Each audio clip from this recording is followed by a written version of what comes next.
Morning is community development, public safety, public works to start off, so I'll pass it over to Andre. Hold on one second. Dave, before we get started, can you just give us and the audience a notional time schedule for today? Well, we're starting at 8 o'clock. And, you know, we will move, we will present, our presentation will be as brief or as in-depth as the council and budget committee determine. Last year went to 5:30. Historically, we quit at 2. The chairman says we're out here at noontime, so it really depends upon the questions raised.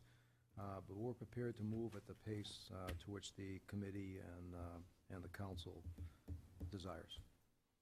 So I guess I don't have a time frame for you. Thanks. I guess we control it. Exactly. So everybody go for 10 o'clock? Sound good? No, just kidding. Okay, Andre. Thank you. Thank you, Dave. Mr. Chairman, members of the Town Council and Budget Committee, my name is Andre Guerin. I'm the Community Development Director. With me this morning is Richard Canuel, our Senior Building Inspector, and our Town Planner, Cynthia May. And as Dave mentioned, there has been minor changes to the FY13 budget in the Community Development Department, representing 3 divisions: Planning, Economic Development, Building, Health, and Code Enforcement, and Zoning. And I'll start out with the Planning and Economic Development Division. I've highlighted in green the differences between the 12 budget and the 13 budget. Beginning at the top, the $5,000 is the to reestablish the internship program. We've been getting a lot of mileage out of that program, as far as programs and projects accomplished by our intern. Last year, we were fortunate, even though the amount of money was cut, as you see in the FY12 budget, but the Londonderry Housing Redevelopment Authority was able to provide funding for the internship program, basically because the program was working in their target area, which is the Pettinger Road area. And the intern accomplished a business inventory of that area, as well as a survey of the business to identify the business needs to further expand our business expansion and retention program. So next year, I'm just looking to reestablish that to work on a planning-related project within the department. We made a slight adjustment to the management service line, which is from $17,000 FY12 to $20,000 to have at least $10,000 towards planning effort and $10,000 towards our economic development projects. Printing. Question. I'm sorry. What's the management money for this year? Actually, it's been split. This year, we've been using some of that funds for the modification of the marketing website. We're working with our consultant, Silvertech, in developing a mobile app for our site with the relevant information that we think prospects are going to be looking for about Londonderry, and also regarding the overall site, we have a component that we're adding to it that will give Londonderry-specific real estate information. So most of that money has been used for that update. Thank you. A quick question, Andre. Yes. When it comes to the other website, the economic development, Yes. are we duplicating our services here by doing the same thing we're doing on our other website for the town? No. The economic development website is specifically towards business. It's business oriented and putting on information that our prospects are more interested in. They get general information from our website, but we have specific information about programs that would help them, as well as identify sites and locations within Londonderry that would be maybe an advantage to them if they were to look at Londonderry as a prospective site. And so far, how are we tracking the amount of hits on that website? Yeah, I have an administrative access to the background of that to see who's coming and where they're coming from, and so far so good. But right now there hasn't been a lot of movement on there because we're working with our consultant to update it, and then once that update takes place, then we're going to continue to update it with relevant information. Okay, thanks. Dave, is about a 20% reduction in the retirement line item here. Is that something we'll see from department to department, or unique to this department?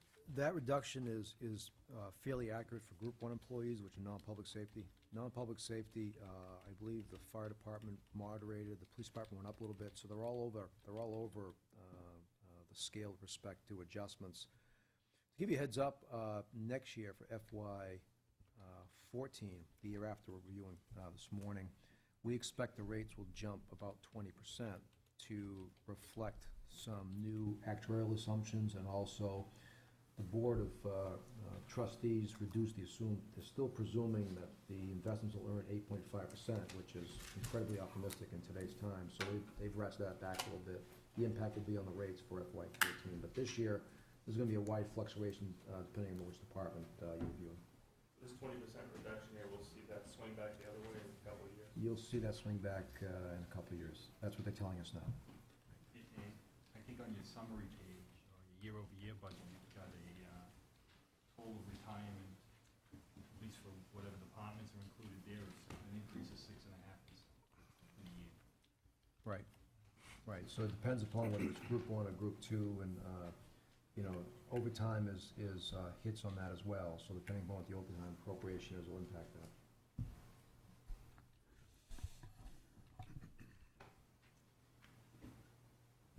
Any other questions? Just to finish up on planning economic development, and the other changes to printing, workshops, and postage were increased to reflect the past expenditures, only by a small amount. Any questions before I leave planning economic development?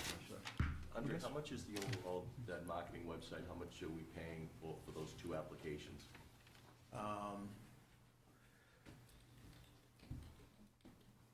I can get you that. Before I leave here, I can go up and grab the contract. It's split between the mobile app and the other app? Yeah, well, it's a total amount, but then it was broken into a mobile app section and then the site section, but I can get that exact amount for you. And how does that differ or overlap with what we paid Mr. O'Neill to do like a year or two ago? Basically, it takes most of that information that you developed for that and just condense it and put more of the relevant information on the mobile site. Basically, what the mobile site does is it doesn't create a whole lot of new information, but it just presents the information in a mobile format. So for those, and most of the people that I've been working with over the last few years, first they do, they either bring out an iPad or they bring out their iPhone and look up our information. And from the information that I've been looking at and talked with other economic developers across the country, it's moving towards that direction, that they just want that quick information about Londonderry, what Londonderry has to offer, and a few of the other things that we're actually looking to implement to our mobile site. I'm trying to put that in there, not creating new information, but just putting it in a format that they're going to be utilizing most of the time. As a taxpayer's advocate, question is, why wasn't that type of work included in what Mr. O'Neill did? I mean, I think he got like $80,000 or something. Actually, the total amount that we paid, I believe, was $71,000, but I believe 30 of that came from a grant. Okay. But I mean, why wouldn't that have been included in the scope of work that he did? I mean, that was a pretty good contract. It was a good contract, but at the time, the mobile apps, whatever, weren't the relevant item. I mean, we tried to get as much information and much innovation into our site that we could, but at the time, mobile apps were just in their infancy. But now we find that a lot of people just use them now. I don't know how many mobile apps you have, but I have it for banking, I have it for everything nowadays. But it's just one of those things that's catching our site up with the times. But we can track what we're getting for hits and what we're getting for conversions on hits so that we can figure out if we're getting bang for the buck. Correct. Okay. Thank you. Andres, I note a decrease in retirement. Is that an attribute of the full-time salaries going down as well? It's quite significant. It's a $6,000 decrease that you've budgeted here in retirement. You mean retirement? Yeah. I guess I have to defer. I guess retirement went down in the thing about $6,000. So that would be more of a question for Dave. Yeah, if you look at your budget message on page 5, there's a chart there which shows the different changes in the retirement. Group 1 employees went from 11.09% to 8.8%, which is a 20% reduction. Group 2 police went up 20%, and fire went up 13%. So that'll give you an idea of how they're moving around. And those percentages will not hold from department to department. If a long-term employee has left and being replaced by a new employee at a lower salary, that's gonna also bring down the retirement contribution for this particular year. That's what I originally thought it was, but, Yeah, okay. so- And in the overtime, looks like it's ramped up as well for our budget in your department? Yeah, I believe that was incrementally increased to reflect past costs associated with that line. No further questions. Okay. All right. Moving on to Building Health and Code Enforcement Division. Really, there's only one change that is being proposed from my budget, from last year's budget, 12 to 13, and that's part-time salary. Not looking to hire a new employee, but looking to get part-time help to help with the administrative aspects of the building division. Even though we can all agree that development has gone down over the last few years, the number of permits, meaning that everything from mechanical permits to additions to those small permits that that the department gets each and every day, are still coming in, and it's still pretty modest. And each one of them requires a permit. Each one of them requires to be inputted into our system and filed, and so on and so forth. And given the volume of that, we're seeking some help with for that particular aspect of it, administrative help to help with the inputting of the processing of the permits, the inputting of those permits, and the filing of those permits. And that 15,000 represents an individual that would help out and maybe about 3 times a week with that effort. Dave, at the bottom of the, of each of the page, on here, it looks like there's a formula embedded in there that calculates the change from year to year. In this case, Andre's request is 2.67% lower than the budget from last year's budget, which is good, but the town manager's budget, looks like that formula is tagging his line. For example, your budget, or your proposal is 0.71% lower than his. I think it would be more useful if that was looking at the existing 2012 budget. In other words, how much lower is your budget last year's versus what his proposed is? I'll have Sue check that, but that's the way it should be presented. Obviously, it's not on that slide, but that's the intent. Go from year to year. So I think it's just a matter of it's a formula Right. Yeah. Exactly. nuance. Yeah, and that was my formula, and I can adjust that. But if I were to add both of those together, it would be a 3.38% reduction from the 012 budget for the Planning and Economic Development Division. And in regards to the Building Division, it would be a 14% reduction overall from the 12 budget. So as far as the Building, Health, and Code Enforcement Division, that's the only change that's being proposed.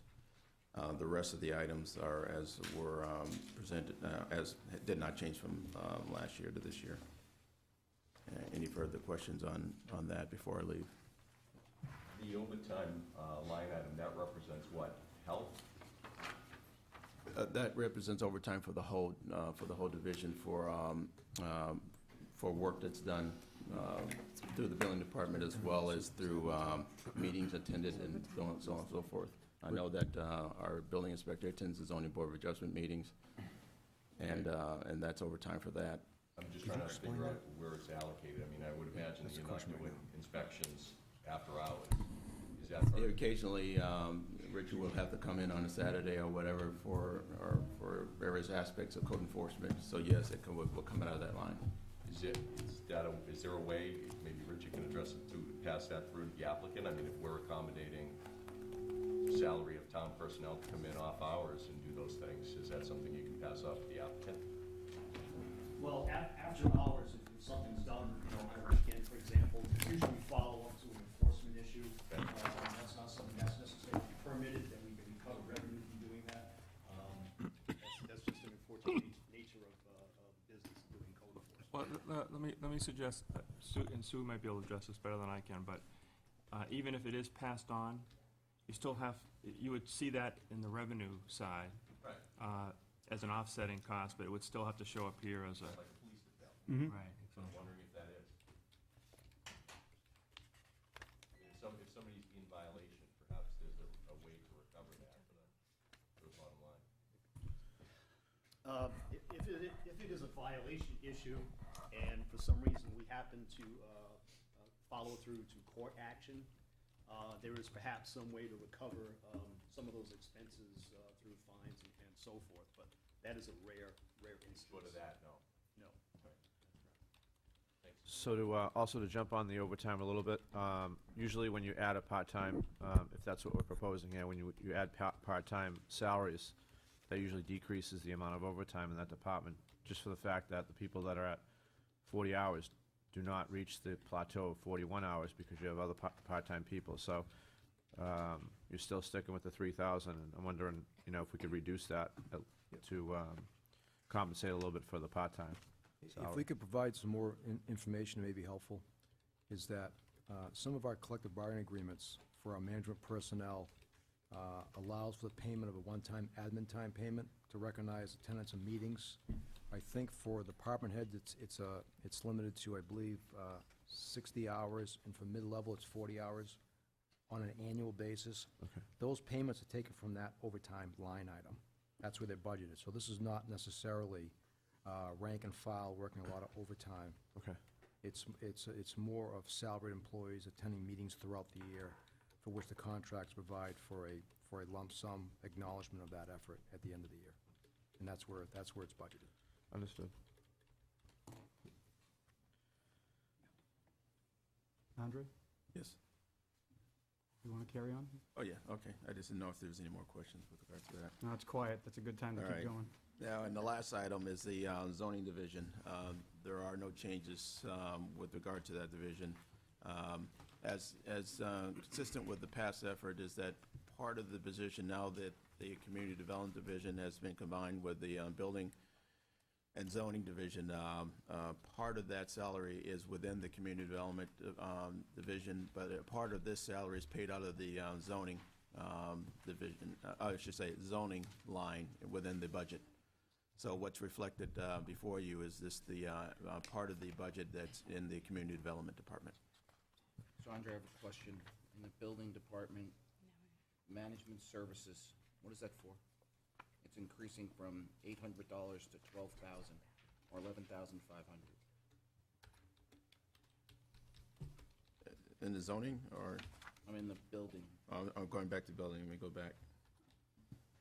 No, that's staying level. It's staying level. It was 11.5 in 12, and it's 11.5 in 13. Well, I'm looking at 2011 actual amount, $800. We're budgeting $11,500. Unless I'm reading this wrong. No, I mean, that, historically, that line has always been there for the larger projects that will come to town, in case that we needed that external review. We spent $6,000, and the 2011 amended budget is $6,000. I'm just curious. I mean, we may need it. I'm just curious what. Well, yeah, that's what it's for. It's Okay. for that external review when needed. At the time where, years ago, at the time where obviously building was a little bit higher, we had projects like Harvey Industries or Insight that we just couldn't do internally. We would Passing that contract that through out. to the, are we passing that through? Well, in our permit fees, yes. So we pass that through the applicant. Okay, thank you. Any other questions before I leave this to go to zoning? Okay. And the last one, again, was zoning. There weren't any changes from 012, 13, and going into 13. Again, this budget reflects the portion of the budget that's paid out of the community development department.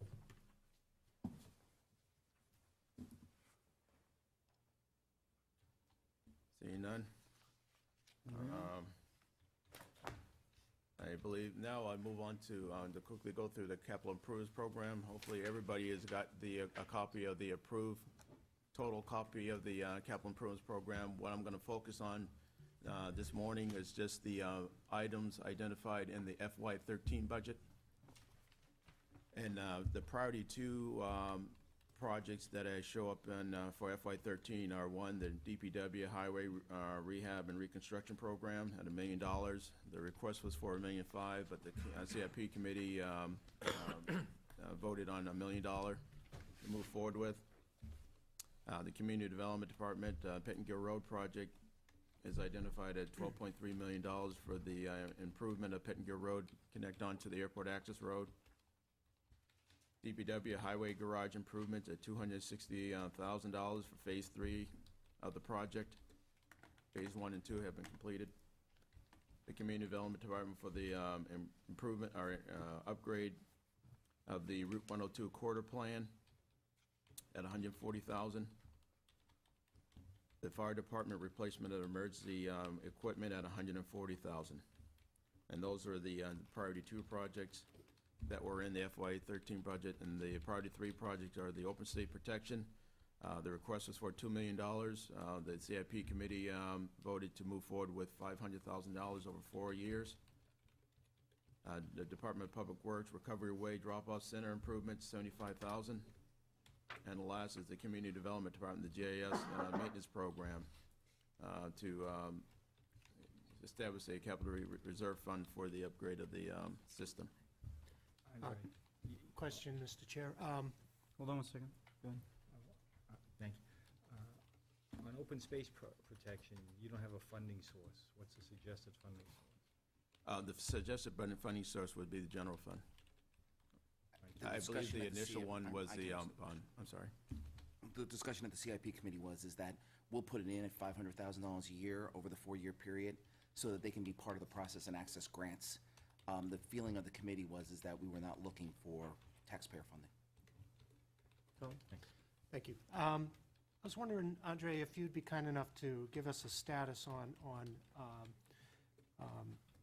grants or any other funding related government programs that you're looking at to help fund the Pettingill Road project. If you could give a status of efforts, what you've been looking at, Yeah. what the status, any results, plans going forward to try to get some grants for that from either federal, state, or wherever, to try to help fund that, because the importance of that program in the future. And from the perspective of the taxpayer of, okay, if we're ever going to invest anything in this, what's our return on our investment? If you could kind of summarize that for that 12.3 line that you have listed there, that's a scary number for a lot of people. Yeah. And maybe we could mitigate the fears a bit in terms of efforts being made, or just, quite frankly, the status. That was a very good question. I know it was stated at several town meetings ago, I believe it was in 2008, because the question when this was presented to the community at $12.3 million then, one of the questions that came up was, boy, that is a big number. I said, is any effort being done? What else can be done in order to offset that? And I think the commitment was that the staff would take a look at every program out there that could help offset this cost, and we'll continue that effort. Over the years, we went after Tiger 1 funds, we went after Tiger 2 funds, and more recently on the Tiger 3 funds that are out there. And obviously, we constantly enhance the package and try to do our best to compete nationally with that program. I believe the Tiger 2 grant, I think there was $534 million put aside for that, and they received $1.4 billion worth of requests. And Tiger 3 grant is no different. There's $330 million put aside for the Tiger 3 grant, and I believe they've already had $1.7 billion worth of requests nationwide, and it's a very, obviously it's a very highly utilized program, but it's a national program, and we're competing with every state in the nation with regard to that, but we're going to put our best foot forward and try to get funds for that. We also, over the last couple of years, went through our Economic Development Administration funds for the sewer aspect of it. And again, with the help, and the question was asked earlier about what the management services line is used for, and I identified, part of it's been used for the enhancement of our marketing site, but the other part is used for help with getting an EDA grant. We solicited the help of the Rockingham Economic Development Council Corporation to help us with that and put together a good application, and we felt we did, but we were unsuccessful at getting that. Matter of fact, even the regional director, Willie Taylor, visited the Northeast, and we took him out to see Pettingill Road, and also had a meeting in that Sunnycrest meeting room, in which he said, boy, you have a good application, but, there are areas that I think you can improve, and one of the things you can improve is having that bird in hand. I mean, and it's tough when you have a sewer project that's relying on the water, the roadway funds. And if one doesn't happen, there's a question whether or not, boy, if you give us the money for the sewer aspect, will you have the money for the roadway? And also, obviously, both, this question the town's commitment towards the project, because there is no money put forth towards it. We have it identified. We have it identified as a high project, but basically the money that we have put towards this project will come out of the sewer aspect of the project, which is through the sewer facilities fund. But there's no money we have put forth towards the roadway, so that's a detriment to the project. In a follow-on question, if I may, Mr. Chair, if in fact no money became available and the town so chose to vote to support it through bond or whatever, as much of a stretch that may be, what would be, has a calculated, maybe this is for the town manager to answer as well, but what would be the impact to the tax rate? Is that calculation, if we were to fund in terms of issuing debt bond at the current rates, what would the payback be per year for X number of years? What would that impact be to the tax rate? Customarily, for estimating purposes, you figure 5% interest, which is very high for these purposes, and 5% principal pay down every year, so it's 10% of the bond amount, 1.2 million. However, if we looked at a tax increment financing, which again simply is just dedicating taxes generated in that area to pay down a debt service first, and the balance is redistributed among the school, the town, and the county, that allows the town to pay interest only for the first, is it 3 or 5 years? Well, it depends on the bond that we go after, but yes, there's this ability for us to structure a bond that we just pay interest only for 3 to 5 years. Right. And in that case, we just floated a bond last year, 10 years at 2.2%, so we suspect that a 20-year would be around 3%. So 3% of 12 million is $360,000, which is about 11 cents on the tax rate. Okay. I mean, if you look at it from a strictly expenditure viewpoint, now's the best time to do it, because construction costs are still coming in 20 to 30% below, which is the 12 million is the gross number. So we expect that to come down, and rates are about as low as they're going to get. But that ignores the revenue side, which obviously you can't ignore that. And folks in this economic environment just feel uncomfortable, essentially pledging another $12 million in town funds to a capital project. The other issue which we have to look at is that, we firmly believe this project will have great benefits for Londonderry. It'll also have great regional benefits, so we feel the region or the state ought to kick in and help with the investment and the risk. So we're trying to work those angles with all the different grants. We've met with our state and federal representatives. We've met with Representative Ginta at least twice in his office. I also attended a meeting with Representative Ginta, Representative Micah, who is I believe from Florida, but he's the chair of the House Transportation Committee. We attended a meeting. We followed up with a letter to say, look, we're not looking for an earmark, but we're looking for the federal rules to be flexible enough where we can compete. One of the challenges we have currently is that a lot of these federal programs require that the project being submitted be part of the state's transportation improvement program, which in New Hampshire is the 10-year plan. And our state legislature has been very, very reluctant to include local projects, even though they do have a regional benefit, into the 10-year plan. So we're requesting the feds make that a little more flexible and give us an opportunity to compete. Has it been looked at all in terms of augmenting the existing expansion of I-93, the I-93 corridor, the potential for linking any of this? I'm not sure if that's even an avenue to even look at because of the potential. It really isn't because of the different funding buckets Federal Highway uses. Color money issue. And Pettingill wouldn't be in the same bucket as the federal interstate highway system. Okay, thank you. So, John? Oh, I'm sorry. Okay. Oh, go ahead, John. go ahead. No, I'll yield. It was a tie. It shovel-ready, the better chance we have of getting the money, which is absolutely obvious. But what involvement have we had with the developers and the property owners? It seems like they'd be an integral part, and I think I said at one of the prior budget meetings, we obviously want them to pick up as much of the expense up there as possible, not the taxpayer. Where are they in the process? Are they involved in these meetings? Are we reaching out to them to try and get that, kind of synergy going? We've been working, there are 4 property owners directly involved in the Pettinger Road area. One being the Nash Tamposi Group, one being the King family, one being the FAA. They own a 6.67 acre parcel right in the middle of the airport area, and the other being the Manchester Airport. All of which have been very good, except for the FAA, given that, not that they're trying to be obstructionists, it's that they just normally doesn't get involved with the local aspect of it. Although we have consistently written letters to the FAA, and if any time that land becomes surplus, obviously we'd be very interested in it. But the airport, the Tamposi and King family have been very, very cooperative over the years, and matter of fact, to a point where they will dedicate the land at no cost to the town for connection onto to the airport access road. And the partnership comes in the fact that, yes, this is a $12.3 million project, but there's another $8 to $10 million worth of infrastructure attached to the airport access road and the Pettinger Road project that needs to be constructed, that will be constructed privately. What we're looking at is just the trunk line, to make that connection from Industrial Drive to the airport access road.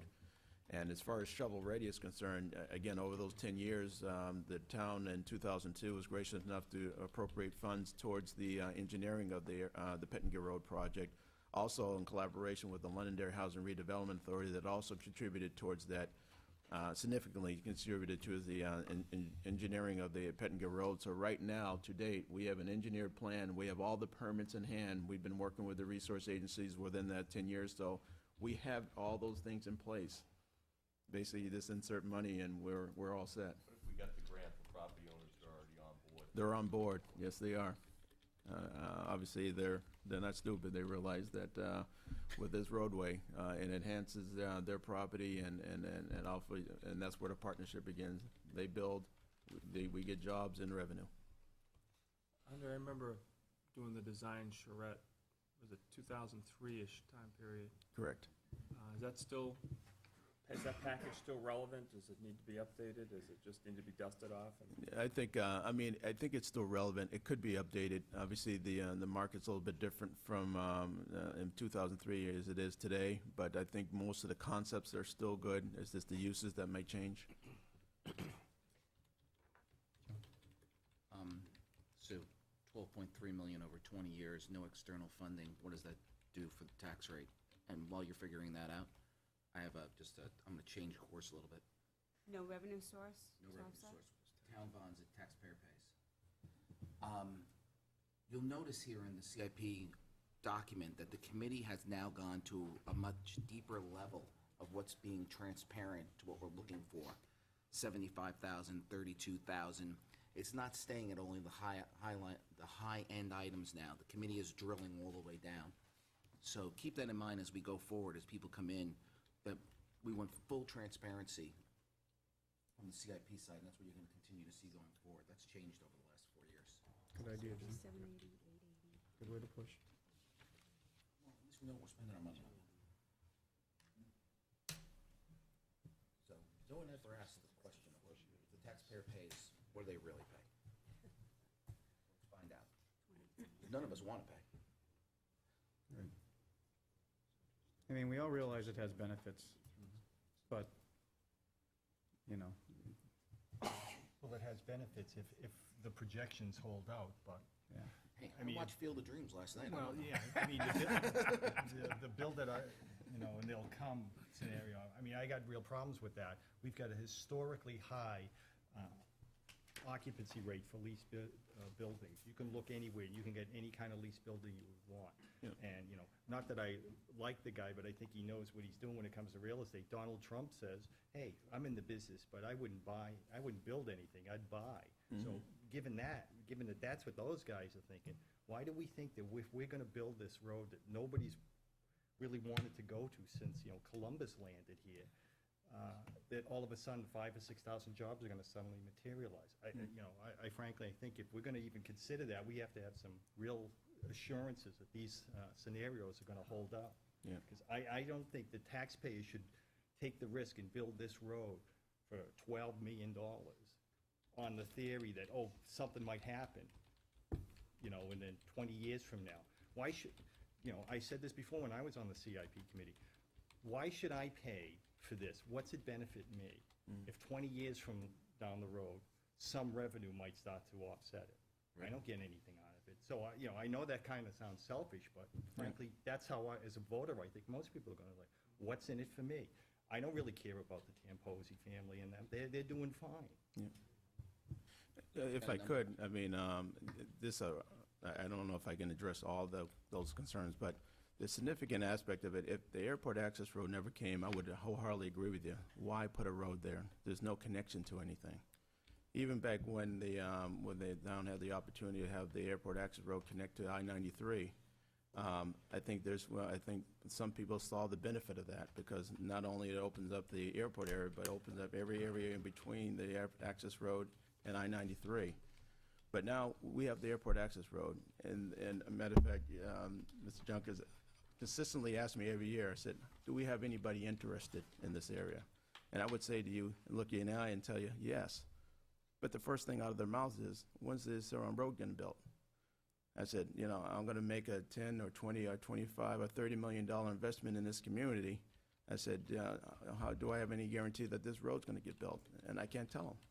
I said, we have the engineering plans in place, we have all the permits in place, but when's it getting built?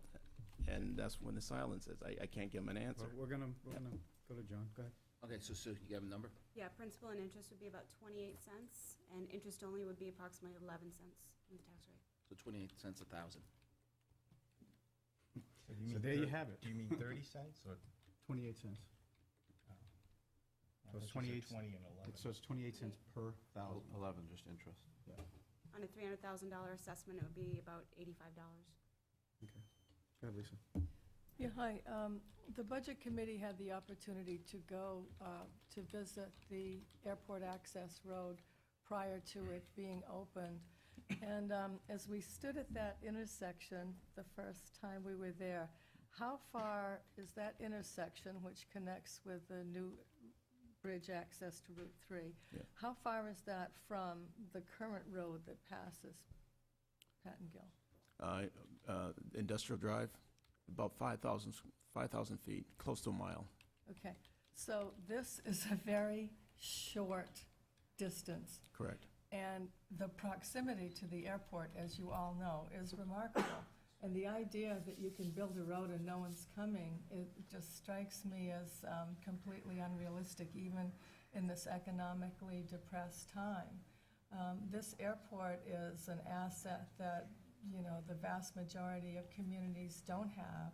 And if we aren't responsible about taking our part in the process, I just have a concern that we may lose some control if we just allow someone else to come in and they make the plans and they build a road. So I'm not saying that I'm behind a bond issue at this point, but I'm very much interested in the development of that portion of our community and hope that we keep this as a live topic. I'd be interested in it too, Lisa, but I'm also remember a place called Kilo, Connecticut.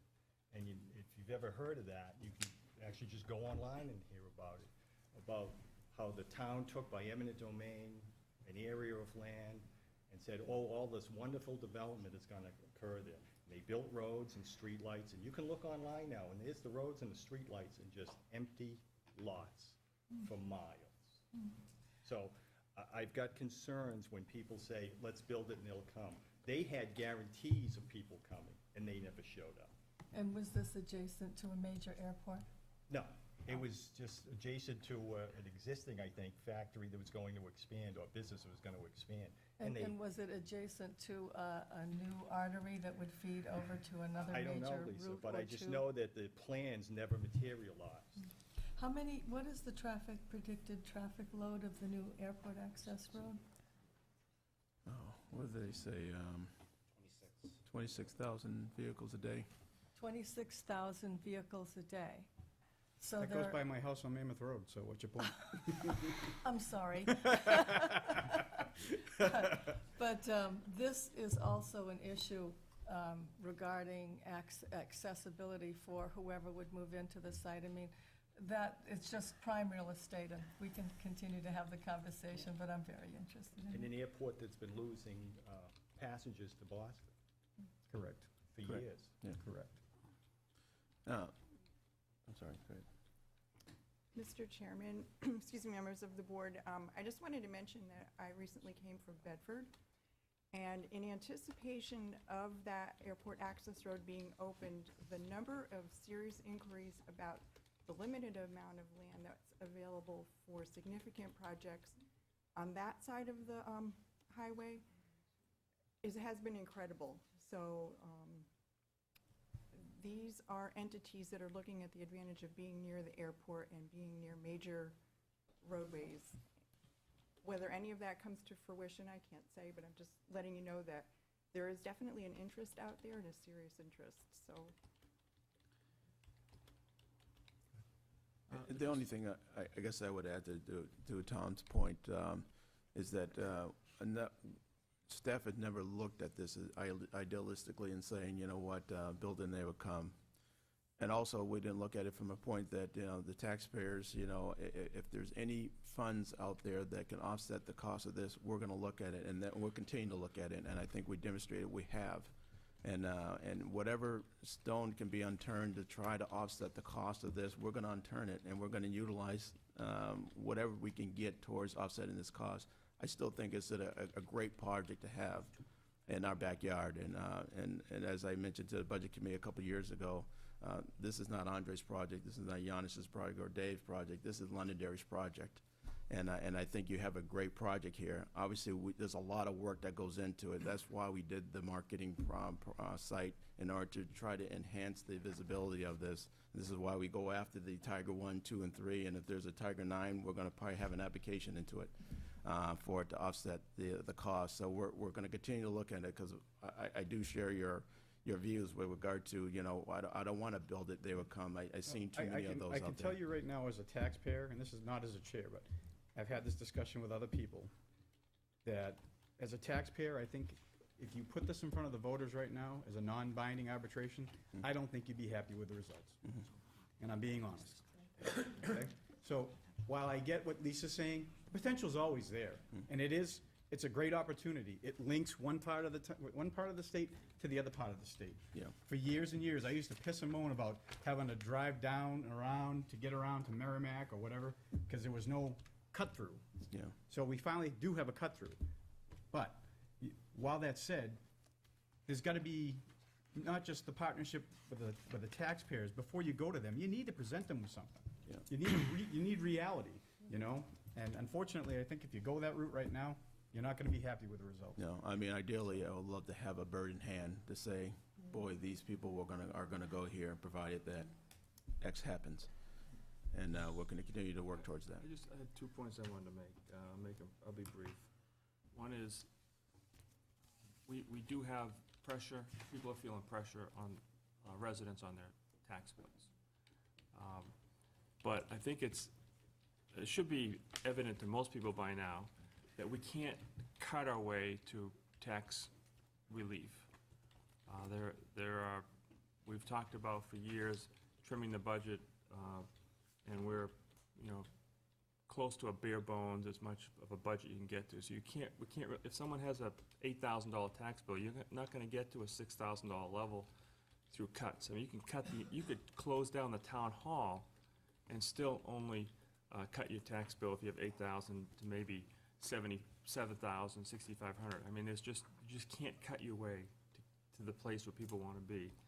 So the real way to find residential tax relief is through tax revenue growth in the industrial commercial side of the tax revenue sector. We know that residential growth is typically tax negative. People will buy a home, they'll pay $8,000 in taxes, and they'll consume $15,000 in resources out of the town. So it's a negative So every time that happens, there's greater and greater pressure on the taxes. On the other hand, and when an industrial company opens, what they pay in taxes is far less than what they consume in resources from the town. So that's a tax positive. So one of the ways to get residential relief for our homeowners who live in town is through commercial and industrial growth for that purpose. Secondly, whenever you do business development and market timing, you've got to watch the calendar in terms of these cyclical economic cycles. We're obviously in a down cycle right now, and most economists say that we're at the tail end of that economic down cycle, and the economy is going to turn in the next year or two. If this project were shovel-ready and budget-ready and we're ready to flip a switch, if we were to flip the switch next spring, which we probably won't, but if we were to, we're still not going to be able to open that road probably for another 2 to 3 years in terms of approvals, in terms of construction timing, and so forth. So where do we think the economy is going to be in 2 to 3 years? Do we really think the economy is still going to be in the bad shape it's in now in 2 to 3 years? I don't find many economists that would sign up for that. So I think from a timing standpoint, we're close to missing the window if we don't act quickly with this next economic upturn, which always happens. Historically, when you have a downturn, it turns up, and then at some point it turns back down again. It's cyclical. This next upturn, if we're not careful, or if we're not mindful, we will miss this next upturn, and those businesses that grow and have this pent-up demand that they're waiting for the right opportunity to do their growth, they're going to go someplace else. And as you know, communities fiercely compete for these companies to come to their communities because of the benefit of that industrial and commercial tax revenue. So our competition is working very hard to outmaneuver and to outmarket us along these lines. And if we wait too much longer, what will happen in terms of the calendar? We'll get this thing up and running just in time for the next economic downturn, not upturn. So let's be mindful of the calendar in terms of the business development potential that we have in front of us. So with that in mind, Mr. Chairman, I had a conversation with the town manager and asked him to get us a assessed value at full build-out so that we understand the revenue implications going forward in this budget. And in defense of staff, I mean, I've worked with them for the last 4 or 5 years. We're exhausting every possibility to find the money someplace else. And of course, we'd all love a bird in the hand. So with that said. Frank, the only thing I'd say, Andre, is the same developers that come to you and say, how can I build there if I have no guarantee there's going to be a road or access there? I think the same question goes right to them. Why should we build a road unless I get a guarantee you're showing up? And I'm taking the bigger risk. I'm risking $12 million. No, agreed. Thank you. Kind of beat that one to death. Yeah, I think we should move on now. Andre, why don't you finish up your presentation? Oh, that was it. That was it? Capital improvements was the last part of my responsibility, so. All right. If no more questions, I'll take my leave. Budget Committee, Council, do we have any other questions? This is the beginning of the process, so I'm sure if you have anything else, we'll be able to go. John? Were there any additions to the capital improvement programs you can highlight, or things that moved up on the priority scale? I can answer the question for you as the chairman. No. I think the only thing that was new was just the fire department replacement emergency medical equipment. That actually changed. Changed, It okay. was presented one way. We asked for it to be presented a different way. And I believe that's it. Yeah. Okay, thank you, Andre. Thank you. Sean, can I ask a quick question? Just a general question. Sure, go ahead, Being new Chris. to the process, generally, benefits go up in a company, they go up 6.5% or 10%, whatever. Almost every line item in the budget, every department has a different number on the benefits. Is there something that explains that? Everybody doesn't go up the same percentage. Could be the amount of employees per, We actually, what some folks do, I think the state, and this could be inaccurate, but my understanding what the state does is they take a look at the personnel cost are, salaries, and they add 43% for benefits, period. Whatever benefit you have, doesn't make a difference. We budget what our benefits really actually are. So if an employee leaves who's single, we hire a replacement of a family, that'll show an increase. It may work the other way. If some of our younger employees get married or have a first child, then their coverage goes from two-person to families. That's why it really skews, trying to estimate what's happening with benefits. Overall, our health insurance costs have gone up 10.3% this year. Our dental is flat. I think the rest of our employee benefits are pretty much flat this year. So that'll give you some barometer as to what the actual rate increases are happening versus what we're budgeting. Okay, thank you. Chris, to give you some sort of an idea, I think a family plan in the general market today runs at about $23,000 a year.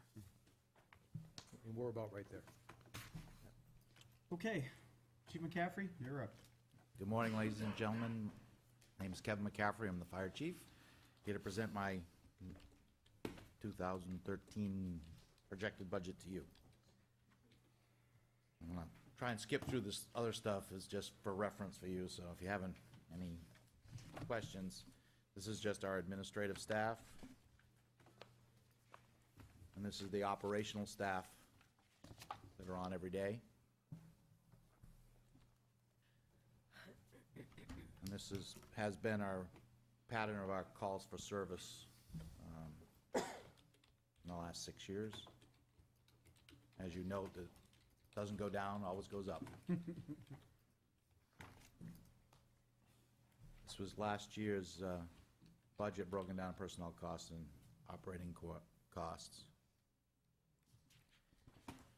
And this is the current budget versus the proposed budget, and shows a 5% increase in the budget. Basically, we're divided into various categories, as you all know. This is the administration side. The biggest, increase would have been replacement overtime. This is when this is in the captain's area. For vacation, sick, injured, administrative duties, this is going to be moved to a separate article, so everybody will have the choice to move on it. But that would have been an increase for that to cover a one-for-one situation. Currently, if we don't have enough overtime money, we drop down per person. When are we running out of overtime money? I track it every week and adjust accordingly every week, so that we can try and maintain. If this week it looks good, we can maintain 10. Next week, if we have a run on, a lot of people take vacation, or there's a run on sick time, or somebody goes out injured, then we'll run at 9 for a period of time until we build that reserve where I think we can graduate to the end of the year. So I try and hold out so that we can at least maintain 9 all the way to the end of the year without having to drop more than that. Training is in the administrative side is an increase of $1,200 to bring back outside training and professional development and back to the 211 budget number.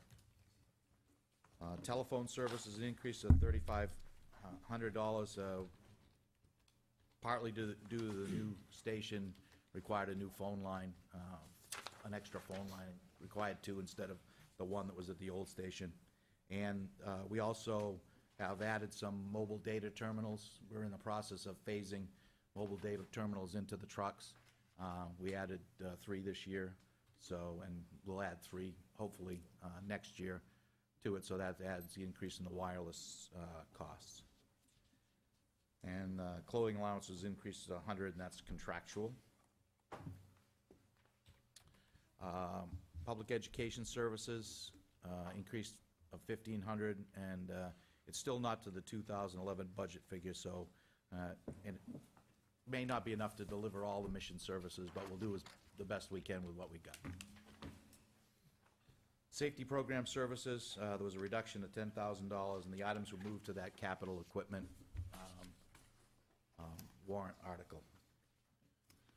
Printing services is an increase of $300 to restore it to the 2011 budget for printing new forms and stamps. This is periodic. We're we run out of forms or we change forms, we have to print new ones and new stamps as well. Dues and subscriptions is an increase of $200 to restore to the 2011 budget, belonging to various organizations our staff goes to, as well as myself. Travel and mileage is an increase of $1,000 to restore it to the 2011 budget. We didn't do any out-of-state classes this year because we didn't have any money, so we're trying to institute that so that we can send people out of state to do some classes, some of the classes at the National Fire Academy down in Maryland.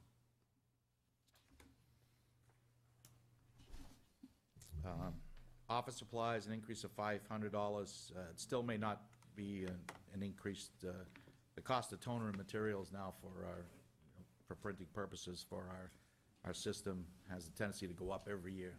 Toner never seems to go down for whatever reason, so. Miscellaneous supplies increase of $3,000 was restored to the 2011 budget to add and maintain the current technology, and that's just replacement of the normal technology that we currently have. That's not really an additional. The capital leases, we took out capital leases last year, and we extended the 2 vehicles out another year. So it's an increase of $15,000, which is less than what it was required. So we'll be able to lease one of the 2 vehicles this coming year, and we're planning on replacing the 20-year-old forestry vehicle, and we'll hold on to the car one more year, see how that goes. Question, Chief, Yep. what will we do with the old forestry vehicle? We trade it in, or you keep it? We trade it, or sell it off at auction. Or What's the capacity of that vehicle in terms of gallons? Well, actually, what we're going to do is going to take the pump and the tank and the equipment off the truck. It's on a skid load. We just take that off and we reuse that and put it in the other vehicle. Perfect, that's where I was headed, thank you. Yeah. That's not any increase for that. And we try and cycle the utility vehicle that we buy, which is basically a heavy-duty pickup truck, and we take the skid loads off of that and we use that until the skid loads are, I think we haven't bought a skid load in 10 years now. So we get good uses out of those. We just kind of recycle them. Some of the biggest increases, of course, have been in utilities. Electric services increased to $4,000 to cover the cost of the new station. We increased the square footage of the station we basically doubled the size of the square footage from the old station to the new station, and we didn't get a kind of a concept. Although we do have energy-saving measures within the new station, it's still a cost for heating and electricity. We do have a PV array on the top that produces some, but not covering the whole expenses. So that's electrical services. Heat and oil services, $8,000, basically for the cost of the new station and some of the fact that the older station is now, less efficient than it ever was. Water services, an increase of $300 for the new station. Station supplies, an increase of $3,000, but just brings us back to the 2011 buses, and that's daily operational stuff. Again, station that gets bigger, more to clean. And we do save you on, because we do our own janitorial services. Station machine and equipment is an increase of $3,000 to restore it back to the 2011 budget. Basically, we didn't buy any or replace any fixed equipment like refrigerators, dishwashers, washers, and dryers, but we need a washer and dryer at the center station and an eye wash station. When we did our safety audit, we found that we needed an eye wash station at Central. We didn't have one.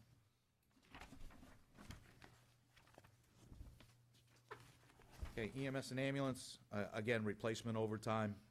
It's an increase of $13,500, which is going to go on that budget warrant article. Can I ask you a question? Sure.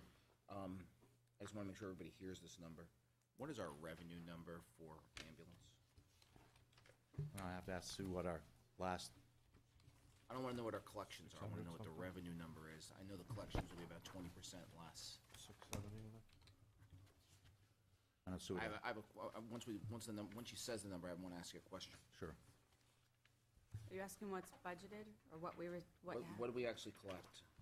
for fiscal year 11? Before auditor write-offs, it was $656,710. We wrote off about, what, 20% of that? It was a little less this year than 20%, it was about 17%. Okay. Should we charge more? That's always the current system. We've kept it basically a Medicare Plus rate, and we're within what everybody else seems to be charging in our local neighborhood. Some people do charge more. Private services charge an exorbitant amount more because they can. But we're within line with everybody else as far as our costs for that. I mean, Just wanna get it out on the table, Chief. you set the rates, you can charge whatever you like. Again, collection has been steady, between from 76 to 80%, depending on the year. Dave, do insurance companies only pay a set amount, and after that, it's up to the patient? Yeah, that's one of the considerations, and currently, the council can change this. But the council passed a resolution, I want to say about 4 years ago, authorizing staff to adjust the rates annually based upon the Medicare reimbursement. Medicare reimbursement rate. It just rather than come to you every year and have to try and figure out what it's gonna be. And most communities, that's what they do too. They base it on the Medicare rate for funding services. Even Medicare, as you well know, only pays 80% of their own rate. And you gotta go collect it from We the have to go patient. collect it, and in most cases, we don't, for the $45 or $50 difference, we don't chase them for that. We'll accept it. Some people pay it regularly and other people don't. The hardest ones to find for the payers are the ones that come into the airport from out of states or the ones that drive through from out of state. Seldom do we, if their insurance company doesn't pay to our state for whatever reason, those are the hardest ones to collect on. The one good thing is our billing company does do an intensive collection. However, we have yet to, and this is the council's decision, if you want to make it harder, the only alternative is to take them to small claims. Now, go ahead, Tom. David, is the resolution that was authorized 4 years ago, is it overly restrictive to tie the staff's hands to the Medicare rate? Do we need to open that resolution up to give you more authority to vary the rate as you You'd have to see? revisit that resolution, yes. Mr. Chairman, I would recommend at least we have that put in front of us to consider. I'm not saying that we should do it or not, but maybe we should revisit that. Now, one thing I did notice, we only used the service once, is the insurance company sent me the check. This is an issue we've had. Is there a way we can fill out our paperwork so the check gets sent to us? We went through the state, we filed a resolution with the state for the biggest payer in the state to, this was a typical example, is somebody sends the check to them, they don't know what to do with it, they keep it. Then we send them a bill, and then we send a collection notice, but they think that the insurance company paid them, but they actually paid the payee. I just don't know if there's a way we can do our paperwork so the check comes to us. Supposedly, as of July 1 this year, those checks will come to us from that particular, it's Anthem Blue Cross Blue Shield.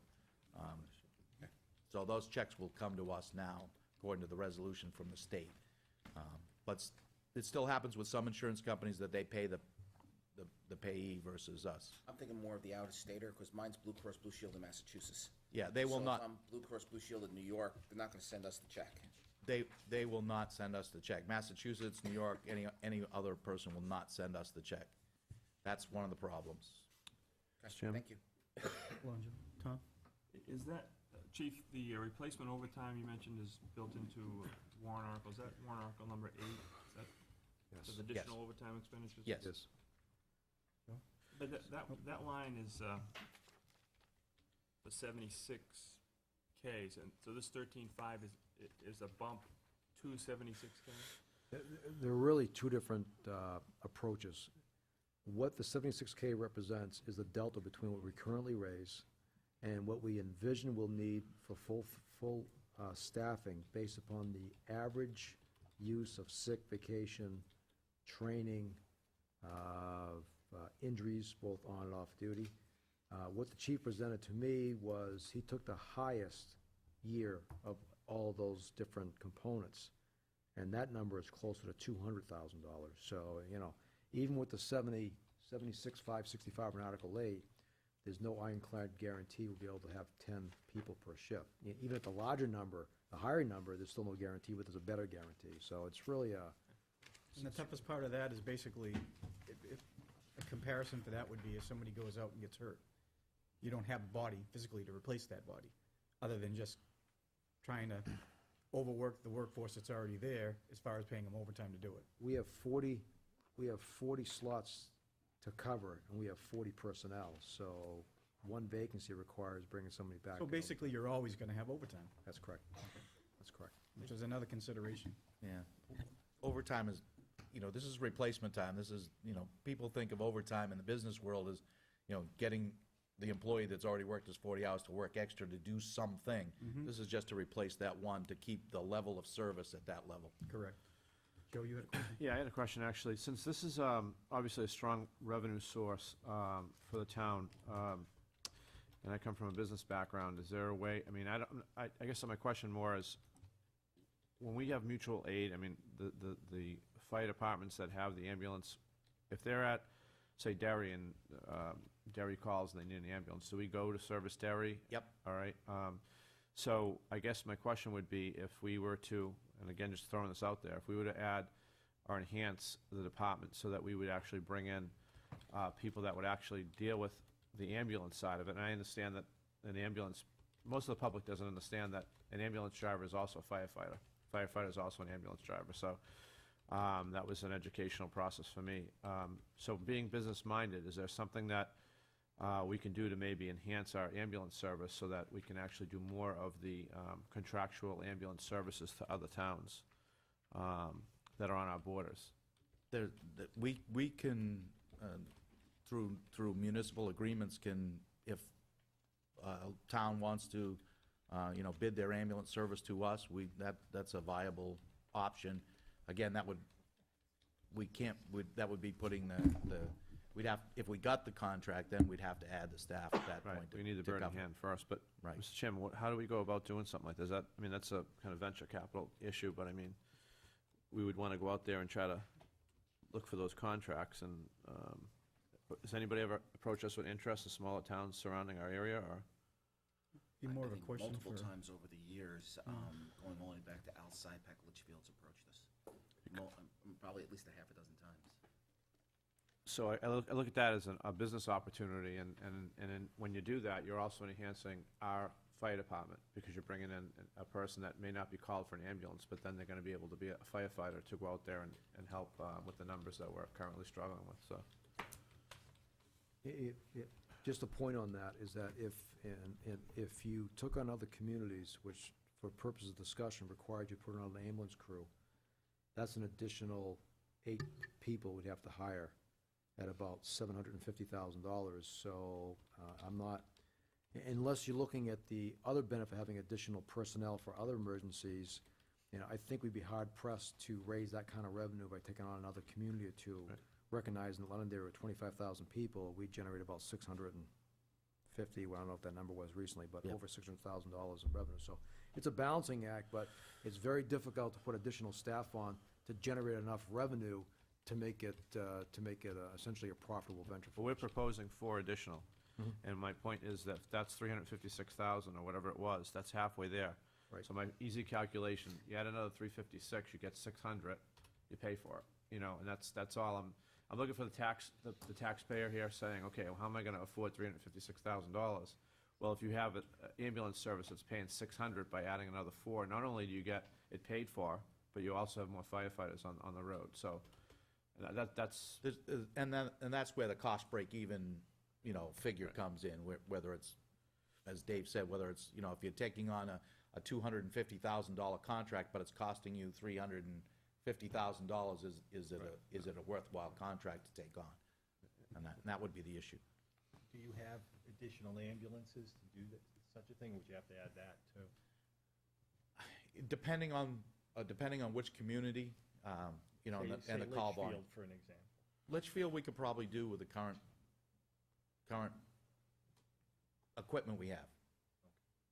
And obviously, it's not for this year, but looking forward, we should probably look into that as a business venture. Well, as a counselor, you absolutely can put it on the agenda to talk about it. Chief, what is the opportunity cost or potential revenue lost from mutual aid ambulance service?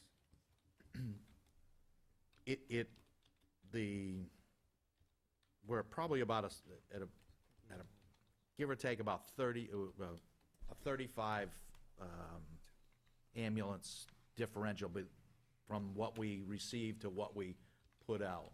So, and it's hard to tell because sometimes it's not transport, sometimes it's transport.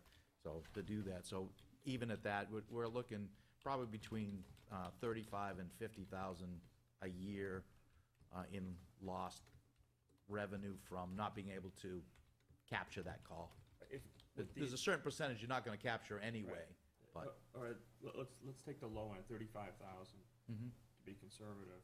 If we were to pass that warrant article for the 4 additional firefighters, how much of that 35,000 do you think we would capture? we captured considerable amount of that because we'd have an opportunity to put that second ambulance in service, you know, much more often.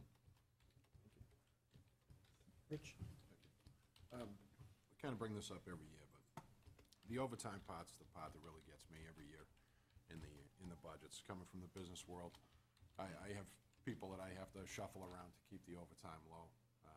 In my business, it's 1% or less on direct labor. You run about 19%. From the numbers that I'm looking at, through this, comes up to about 19% on direct labor. Part-timers. I know we talked about it over at the station. Is there any consideration here going forward in the next collective bargaining agreements to bring in part-timers? That it'd be a huge reduction in your overtime. That's a contractual issue that we'd have to, you know, broach it at negotiations. Because overtime isn't a right. It's one of those things that it's unfortunately an incurred cost, but there also has to be some type of offset to it to reduce that over time, and it just seems to increase and increase every year. Again, you determine an overtime in the business world versus us as replacement cost. We have 10 people that we need to maintain services. Yeah. And that's what we maintain. It's not like it's an office where, well, for one day you can, you know, it can wait a day or it can, you know, somebody can split it up at that point. But in that regard, I noticed, like, for instance, a captain's out. Who would replace that captain when he's out? Just another captain? Another Or is captain. there a shift up or a lieutenant could take over for a captain for the day? I mean, it's not point blank that way, but yes, Right. it could happen, sure. But is But there a way you could stage that this means up you'd have where, to. if you bring in new firefighters, you're gonna bring in 4 new firefighters? Right. That's the hope here. What's that gonna do for your overtime cost? Is it gonna increase more because now you have more firefighters that you have to fill in for the time off? Or is it going to reduce your overtime in the long run because now you have more bodies to fulfill the gaps? Again, if our objective is to maintain 10 all the time, we'd like to maintain 11 if we had 11 of them. But if it's to maintain 10, adding one more person to a shift would reduce the amount of time that you have to maintain that 10. So, You know, just the other point I wanted to mention is that coming to some of the information that we got coming to light was that South has 2 firefighters. So this is only to put a 3rd firefighter on, 1 extra firefighter. So even though we're hiring 4 people, possibly, it's only 1 extra person in South. So if you defer it to the fire department and they tell you what it's like to battle a fire, having 2, I'm down in South Londonderry, and my house is ablaze, and I have 2 people coming in with a big truck, they're not gonna be able to do a lot. you know, especially laying lines and trying to find water. We don't have hydrants around that area at all, so, just the public's awareness about that is, it's, you know, we're not up here to try to spend all kinds of taxpayer money. We're trying to make things safer, you know, and. Absolutely, And so Joe. that's where those 4 people, it's not, to my question earlier about, you know, hiring more people to kind of defer overtime. This is actually just to fulfill a spot that seems to have been a big vacancy, that needed to be filled. Duly noted. I agree with that in that regard. What I'm asking, though, is from an overtime standpoint, you have reserve. Last year, it was a big sticking point with the reserve group but they can't fill in shifts because it's part of a contractual agreement. Right. So moving forward here, to reduce overtime, it makes sense that you'd be able to hire in part-timers to fill in this overtime gap. Philosophically, I couldn't agree more, but your biggest pushback is gonna be the unions. Absolutely. They don't want part-time. Absolutely. I'm But just saying, because, stating the obvious. because it pads your income, of course. Tom? I think the issue you're hitting on is really, it's really on it's our responsibility, because it becomes a policy decision. If we have a policy to staff to 10, and we add 4 more people, absolutely, you should see the overtime start to drop. But if we have a policy, if we're gonna change the policy to staff to 11, then adding 4 won't drop the overtime, because you have that 1-for-1 replacement when someone calls in sick or whatever, takes vacation, whatever. So, it's really on, the question you're really asking is to us, is what's your policy gonna be? Well, I'm just trying to get a basis here. Here's the question. We're talking about hiring on 4 firefighters. If you hired 5, would you reduce this overtime? You have to look at the dollars that the 5th or the 6th extra person would actually cost you versus the overtime. And, you know, mindfully, overtime is the pay plus a half. Plus a half. So logically, it would be But you're not getting the same work cheaper. out of somebody that's on overtime. Problem is obviously you don't know when somebody's gonna call out sick. You don't really know when somebody's gonna get hurt. Right. So those are the 2 things that are a factor, just coming from business background. Yeah, the vacations are easy. I mean, maybe, like you said, the 5th person, maybe just to cover the vacations. But to get to that, you're always gonna have the overtime replacement. I hate even saying overtime, as I talked to the chief before. I wish we could strike that from the wording, because people think of overtime as a bad word in business and all of the private sector, but it is replacement for the most part, so. Dave, question. When you get right down to it, so, I mean, what Rich and what everybody's talking about is, if you added, all right, so we're talking about adding 4. So if we added a 5th or a 6th, what does that do to the overtime?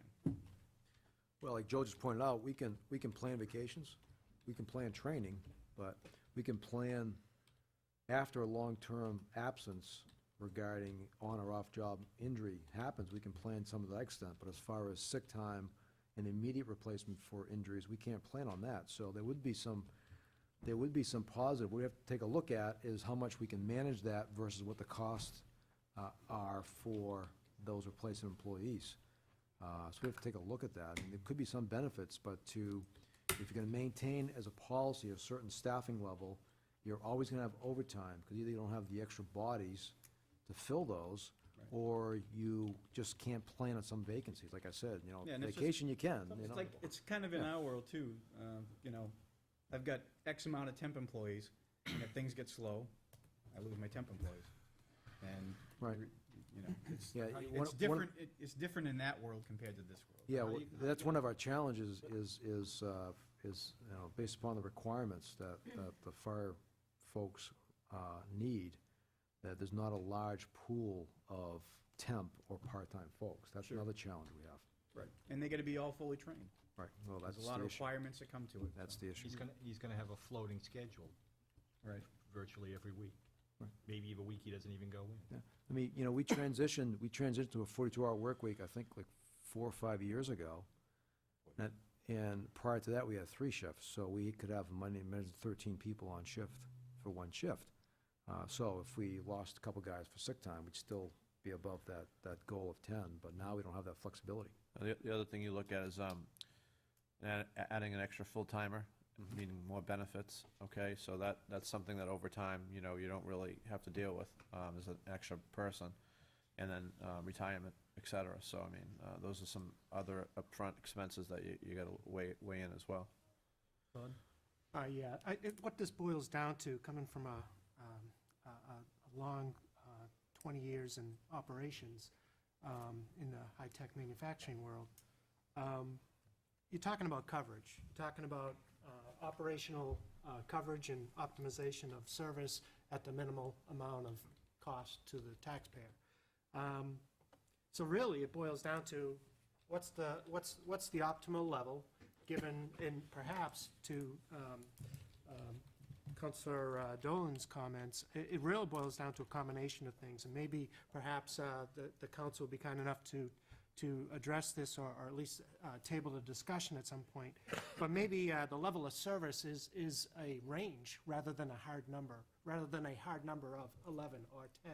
It's 10 or 11, given the circumstances, or maybe you look at statistically when you have the highest level of activity that you need to make sure that you have the level of service required to appropriately cover the emergencies and so forth that come up. So really what it boils down to is a question of what is that sweet spot of 4, 5 versus overtime in terms of minimization of costs. So operational solver problem for Excel, if you will, in operations management. You'll sit there and you do a little table and you figure out exactly, all right, to minimize costs, this would be the number, and this would be the staffing level. Or to optimize service level balanced with a certain level of cost, this would be the right number, given a certain range rather than a hard number. Maybe we can look at something like that in the future to say, all right, in really bad situations where, okay, you had somebody unexpectedly hurt, maybe for a period of time you have to keep it at 10, or maybe it's that minimum is 11 and with a spike point at 12. I don't know. But if you're trying to minimize your overtime as your objective, then obviously staffing level is going to go up. But if you're just trying to balance between all the fringe associated with a full-time employee, all the added costs with adding that extra body at the expense of having less overtime, those are the things that I think we're all dancing around. And I think it's a combination of thing, a policy decision coupled with the optimization of minimizing total costs, whether it comes from overtime or adding staff. But I think everybody in the room would agree that we're probably staffed too low, given today. We probably need to do something to enhance public safety, and we should address it. However, we need to make sure that we do so, but to make sure that we do so in the minimizing of cost is the best way to go about that, whether that means allowing more overtime or adding more bodies and the balancing of that, coupled with maybe a policy decision perhaps in the future by the council to perhaps allow a range so that you don't have to have a hard number of, say, all right, no matter what, we got to have enough staff for 11 or 12 even, or whatever the case might be, whatever that right number is. You understand what I'm talking about, Dave? Oh, absolutely. Yeah, I think that would be, from an operational perspective, I see it's a balancing act, right? Overtime versus adding bodies. That's something, coupled with a policy decision to allow it, that flexibility needed.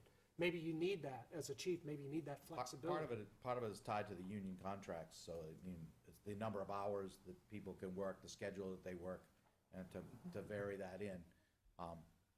Again, we've done analysis on our call volume, where the most calls are, even time of day to time of the week to time of the month. So, and it's just, if we could pick and choose the emergency, we'd be good. We could do that.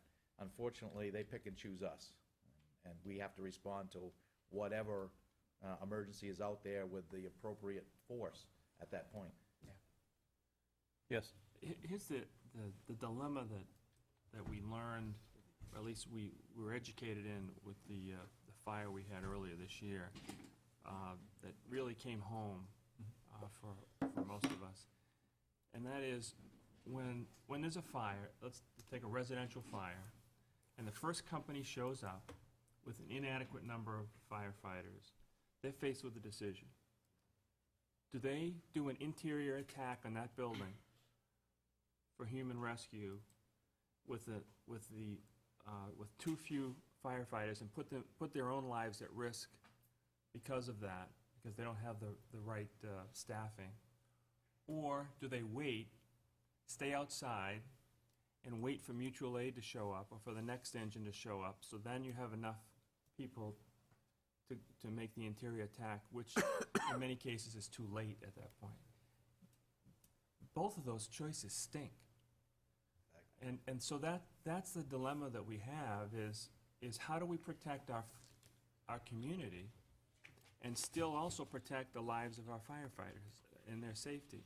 And that's the crux of the argument, I think. And unfortunately, we have this intersecting argument about tax burden, and which it's unfortunate, but it's a legitimate discussion. So I think that's what we're facing, and I think that's the heart of the discussion around staffing levels.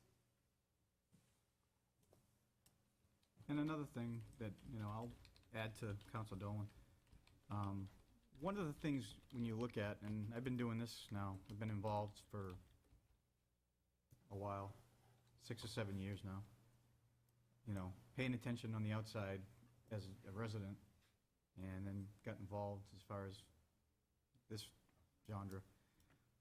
One of the things to consider is that for years and years, we have maintained a flat level of employees on the fire side, while the town has grown to 25,000 people, which is quite an accomplishment in itself. However, you have to kind of look at that and say, all right, well, obviously sometimes you need to increase things, but you got to decide on A, what the cost's going to be, and B, what's the real number you're looking at when you get to X amount of people that you may look at hiring. And to that point, you raise a good question about the overtime part. So maybe that's something that we as a council and you as the budget committee can do, is we can start talking about that. What is the number that, maybe we can have Dave do some work on, what the pros and cons are of adding X amount of people, if it's going to reduce overtime. Because like I said, in today's point too, when you hire X amount of employees, the other intangibles that you're going to get out of it are, there's going to be, all the benefits that go along with it, because each person that you hire has a benefit package that's worth X amount, then they have an X, the salary, and all the things that go along with it. So you're basically going to have to sit down, have everything down in front of you, and then decide what's your heartburn going to be. But I think there's two separate subjects here with the hiring of new firefighters to backfill a station that only has 2 people. That's understandable. What I'm referring to is a completely separate subject that it kind of just got all rolled together. I'm talking about that overtime, how to reduce that overtime. I'm talking about the overtime too. And I'm not talking about changing it today in a budget meeting discussion. I'm saying, looking forward, how do you reduce that number over Rich, time? And that would be through to your point, Rich, contracts. this does have to do what you're saying. That's what I'm telling you. Because these people are all trained because of the way the state standards are. Each one, and I've asked this question because, back when I first started, I used to ask the same questions over and over. And it always comes back down to, the state has all these statutes and all this training in place. So you just can't, a lot of these people that are called firefighters, they're just like you and me. They might have the benefit of working around here, but that doesn't mean they're going to have all the training or have the money to go out and get the training. And that's the problem that you're going to run into. Correct. The folks that are doing these jobs, they're trained. They have all the certificates, the education, all the things that you need for them to do to represent you and know what they're doing. And, if I'm laying on the side of the road after I get whacked, by somebody that T-bones me, I'm going to want to make sure that they know what the hell they're doing to save my butt, to, get me to the hospital to try to save me. But the point is, it's very difficult. The overtime, it actually, the way I've seen it in years past, is it's a fixed cost, because you can't have an over and abundance of staff for the what-ifs. And that's what we've always run into, is the what-ifs. And so unfortunately, because of that, you're going to have a fixed cost of overtime, whether it's a police officer or a firefighter. Your fixed cost of overtime is, you It's the never fall backfill. within budget. It's the backfill, because you don't know what it's going to be year to year. But Your year to year, budget's it going to should change. To last year's expectation. Right, but what I'm trying to say is, last year isn't the same as this year. Right. And I'm not trying to justify anything, I'm just trying to explain to you in real terms. When he looks at his budget, he's basically seeing it from the point of, all right, well, I've got 2 guys that are out on disability right now. I got 3 guys out on vacation, so you're drawing from a very small pool of people Correct. to be able to cover those shifts. And because the shifts are dictated by the council, that's the policy that he has to maintain. So, I mean, that's what I'm trying to say. It's not an easy solution. I agree, you know. 100% I agree. But the with that. discussion should be had. And I agree with that. Let's change the subject, Sure. okay? Yeah. From the standpoint of utilization of asset. Mm-hmm. Okay? We're gonna pay the overtime. Utilization of asset. In the firefighters' world, they wait for the bell to go, and then they go. Should we be utilizing the asset differently? Are there different things that the fire chief can look at and say, you know what? I do have all this overtime and everything, but you know what? There's also other things I can do for the community while we're waiting for the bell to go. You know, if we're gonna spend the money anyway, maybe there's utilization of asset conversations that the chief could propose to us and say, you know what? I got some great ideas. We're gonna spend this money, but we're also, you know, since I've gotta pay this money anyway, I'm gonna utilize my asset differently. I'm gonna do these other things. Now, that would be a break from culture, but it sure would be nice to, you know, hear some ideas. Similar to the maintenance, you guys do the maintenance yourselves, right? Yeah. That was saved on that budget. Yep. I actually have another question too. Sorry. Go ahead. No, this is from the town annual report this year, for 2010. 2001, I know you weren't here, but do you know what the size of the fire department was? Take a guess. Take a guess, I would say it was probably 40? Do you know what it is today? Same number. same number. The only difference is, line firefighters, you have 3 less than what you had in 2001. With the same number, 48 and 48. And in that time, I think... Actually, we're 47. You're down to 47? That's 2011, this is 2010. In the same time period, I think you've added about 1,100 homes to the town. So, I don't know how many businesses.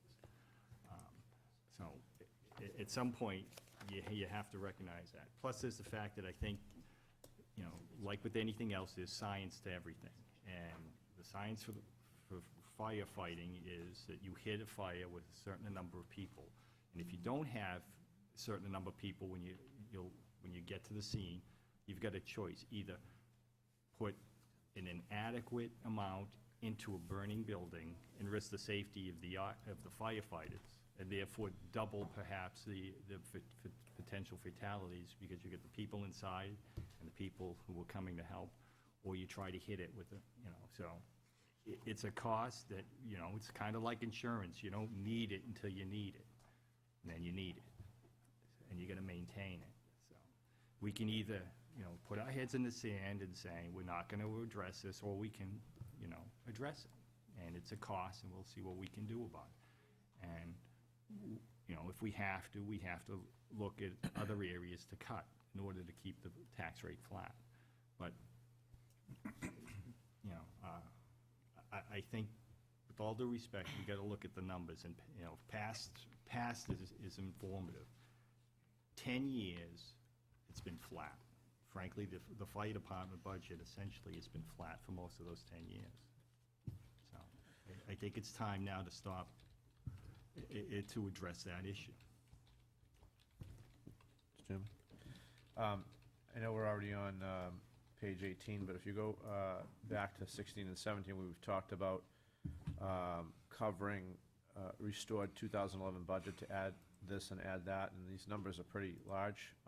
Just wondering, is that because there was an oversight on the original budgeting, or just that items continually increase in cost? It's primarily that we basically put everything on hold for a year. And now that we're getting to the point where, and never mind the increase in cost, but we put lots of stuff on hold for a year. And we're squeaking this year on all budgets. Everything is as tight as we can get it. I mean, we get to the point where we used to have a stock of some supplies. We order weekly now instead, because we don't want to keep a stock. It's that in businesses, that inventory thing, you know, we don't want to keep a stock.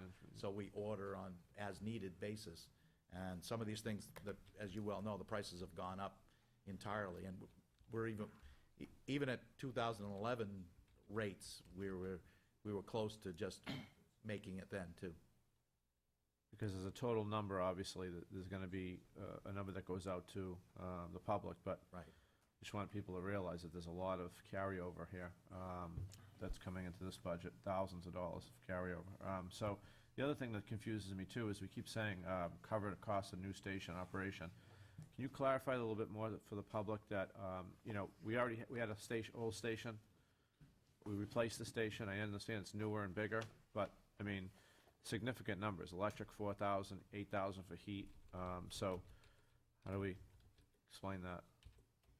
We took a look at the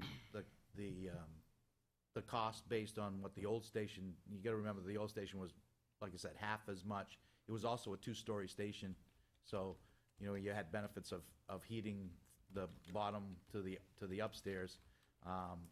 Plus, the new station is, with all the LEED green facilities, requires apparatus to run, equipment, the heating and ventilation to run almost constantly now. That eats up the electricity rate.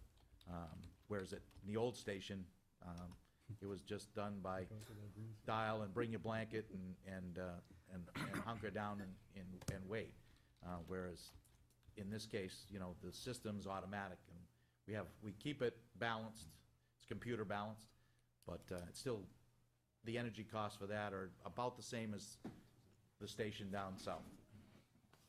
And that was, again, the old station was half of what the station down south is, and it's pretty close to what the station down south is, which is the exact twin.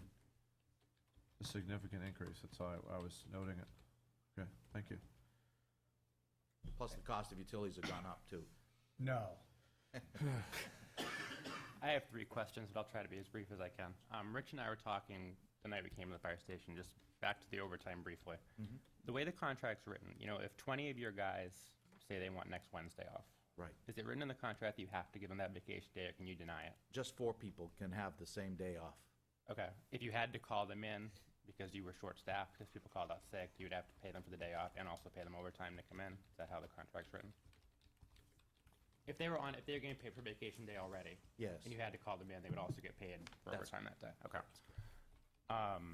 Is there any way to write in the contract that they have to get pre-approved vacation time ahead of time so that can't happen?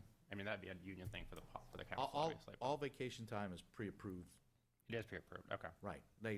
That's all pre-approved. But only 4 people can have it off at one time. At one time, okay. The simple answer on all union contracts is everything can be negotiated, it just has to be agreed upon.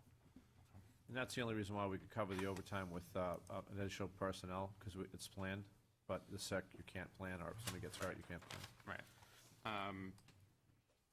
Really small number, but the budget's so, at the point now where we need to cut the small numbers, I think, so this is my question. I know you said you're at bare bones, but the printing line item in the budget got cut in 2012. You used almost none of it in 2011 anyway. Are you at a point now where, according to the budget, I don't know what you scraped up from other places, but. Exactly. I mean, we take the budget and the expense portion of it as being a kind of a lump sum. We move monies around to, I mean, we went over in some items, so if we didn't need to spend it, we didn't spend it. Okay. It all comes to a certain level.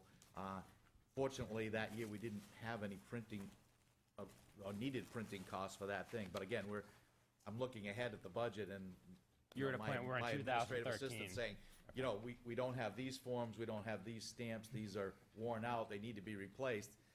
And if it comes out of that line budget, I have to budget for it. Again, we've always took that expense line, and if maintenance, or ambulance supplies, we need, 10 extra sets of this that we didn't budget for, then that comes out. If we have money left in the printing, that goes to that. So we move from one line item to the other. And that actually is right into my last question. We have this Article 8 at this point. Right. Assuming it doesn't pass. Right. Are there numbers in that article that you're going to have to find money elsewhere from your budget if that doesn't pass? Or is that all based on? It just means that we'll be in the same condition we're in Now. this year. Okay. Yes. There's no, because it looks like you transferred some costs from this budget to that article, That's correct. but it wouldn't. If that article doesn't pass, we'll be at the budget we're currently on now. Now, okay. Chief, last year, you had a cost of $54,000 for grant expenses. If you apply for For grants, grant expenses, yeah. yes. If you apply again, is that, what was that? That was 3 separate grants, EMPG grants we got from the state, which were 50/50 grants for, we put sprinkler and fire alarm system in the central station. So it wasn't like applying for a grant, cost to apply to? Oh, no, no. Oh, okay. No, no. Todd? Yeah, changing the subject a little bit.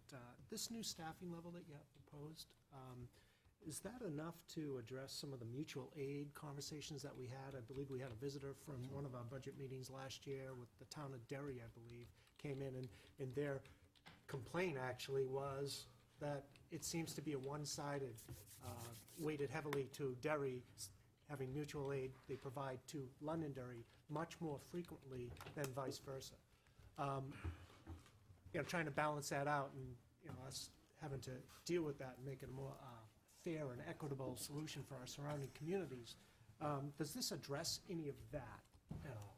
It does in a way, in the fact that we can, the second ambulance is always cross-staffed, so when the central station goes out, there's not enough personnel to man the second ambulance, and that's frequently when the other mutual aid comes into us at that point.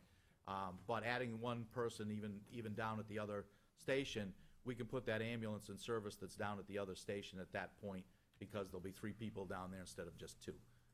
Okay, thank you. Okay, Chief, back to you. Okay. Ambulance training, this is an increase just due to the contracted training services for EMT recertifications, contractual, that we pay for their recertification, so, and we contract with a training agency, and that's the expected increase for the coming year. Ambulance supplies is an increase of $3,000 to restore to the 2011 budget level. And we're still not sure, because the state, as we all know, makes us supply the ambulances with a certain amount of materials and equipment, and as you all know, a lot of it's disposable. We have been able to get some back from hospitals on a one-for-one basis, but that gets tighter and tighter every year for that. EMS office supplies is back to the 2011 budget with an increase of $2,000. We need to replace some of the printers and the label makers for the ambulances. And that's basically the cost to do that. Maintenance and repair supplies, 2,000 increase of maintenance contract on the older medical equipment and the aging ambulances.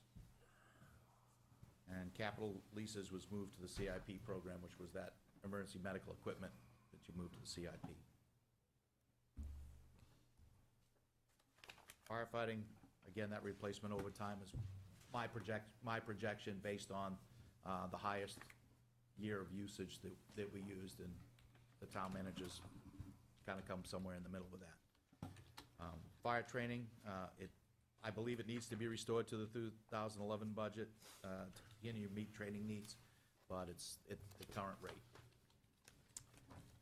Fire expenses, supplies is an increase of $14,000, but it still didn't go back to the 2011 budget, and we moved some of that to the CIP small equipment article as well.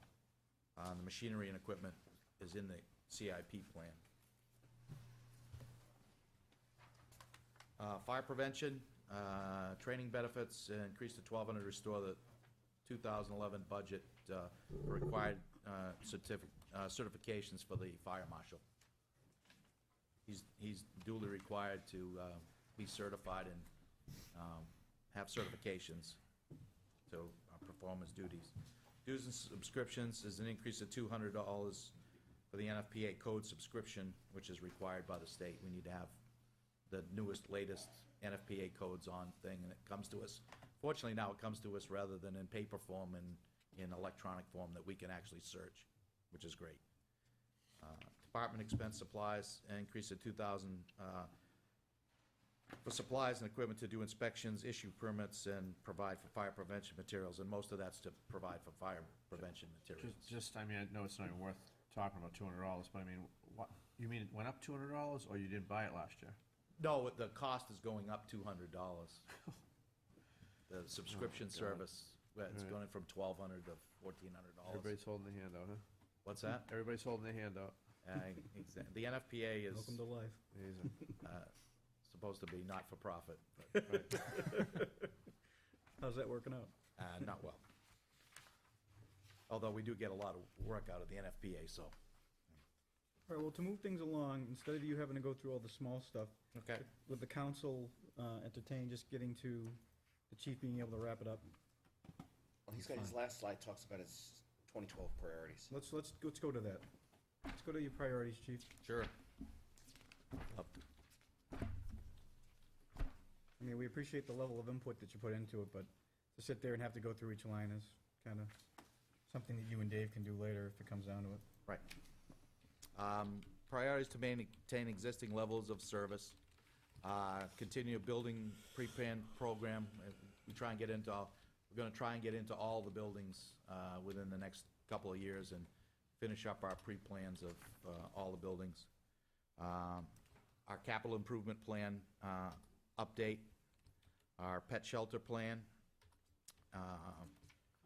plan central station renovations, and increased prevention programs. As you all know, part of our job is, and if we can prevent fires and prevent injuries, it definitely increases the service and reduces the cost. Absolutely. Okay, any other questions for the chief as far as his budget presentation by the town council? Just one of the things that came up on the last time that we had a storm, we talked about a centralized area that we could kind of have people go to, centralized communication. I think that we should probably look at that for an item for 2012, that we could actually have, because you're the person in charge, emergency management, that we know where to go, heads of departments know where to go, communication is linked to computers, that we can maybe have scrolling updates. I suggested having that at the emergency shelter at the high school. Just something to look at as well. I know we're talking about more the financial side of it, but obviously I would think that would cost us a little bit of money, but it's obviously needed. We talked about it for a long time, the last meeting that we had. We did get a grant, a 50/50 MPG grant, and to add equipment and supplies and create an emergency operations center. And that's going forward, so hopefully in the next few months, as soon as we get all the stuff in and we formulate a plan, it'll be in one location and we'll be able to do that. The other added cost is gonna be the technology that you just asked for, does not exist right now. So that'd have to be added to that operations center. You could always go to a Twitter update. Those are live and instantaneous. So, And if Just something to make sure we're looking at for next year. We want to. actually, it's this year we're looking at it, so. Right, okay, good.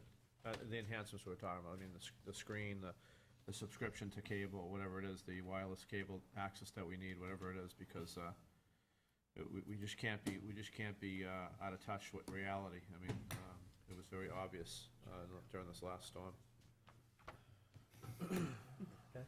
Yeah, I got a couple of quick things. One is the Elderly Affairs Committee, big push around the whole pet shelter piece, not happy. Increased prevention program. I would personally appreciate it if some of your more skilled firefighters in communication would start to talk to the school department. I believe in educating early and often is probably your best prevention method. And if there was a way that the firefighters could get more involved with the school department and at the earlier in the at the school level, and be very visible about it, because I think it's important for your department and for your community relations, I would appreciate that. Okay, Tom? Chief, when I was out of the room, I may have mentioned this, but the council had asked that sometime in the near future, the fire department present a presentation or workshop, if you will, on home safety, much like the police department did on safety from their aspect. Is that something you think that you can work into the priorities? Absolutely. You tell me when you like it, and we'll deliver it. Get on it, and we'll try it after the budget season's done. Okay? We'll be done by the first week of January, so. Okay, so there you All right, go. Maybe we can we'll do have that. it to you the second week in January. How's that? Perfect. Okay, Budget Committee. John? Chief, I don't know if you have the same fascination, but page 88 in my book, it's account number 4330-000, it says management services. Yes. Goes across 35, 35, and then 0. What does that represent? That's the cost of the billing service for the ambulance. I'm sorry? That's the cost for the billing service for the ambulance. In layperson's terms. They do, we do the report, we send it to them, they get the patient information, their billing numbers, they contact them to, they send out the bills, they collect all the money gets collected that they can collect, they go after people that don't pay.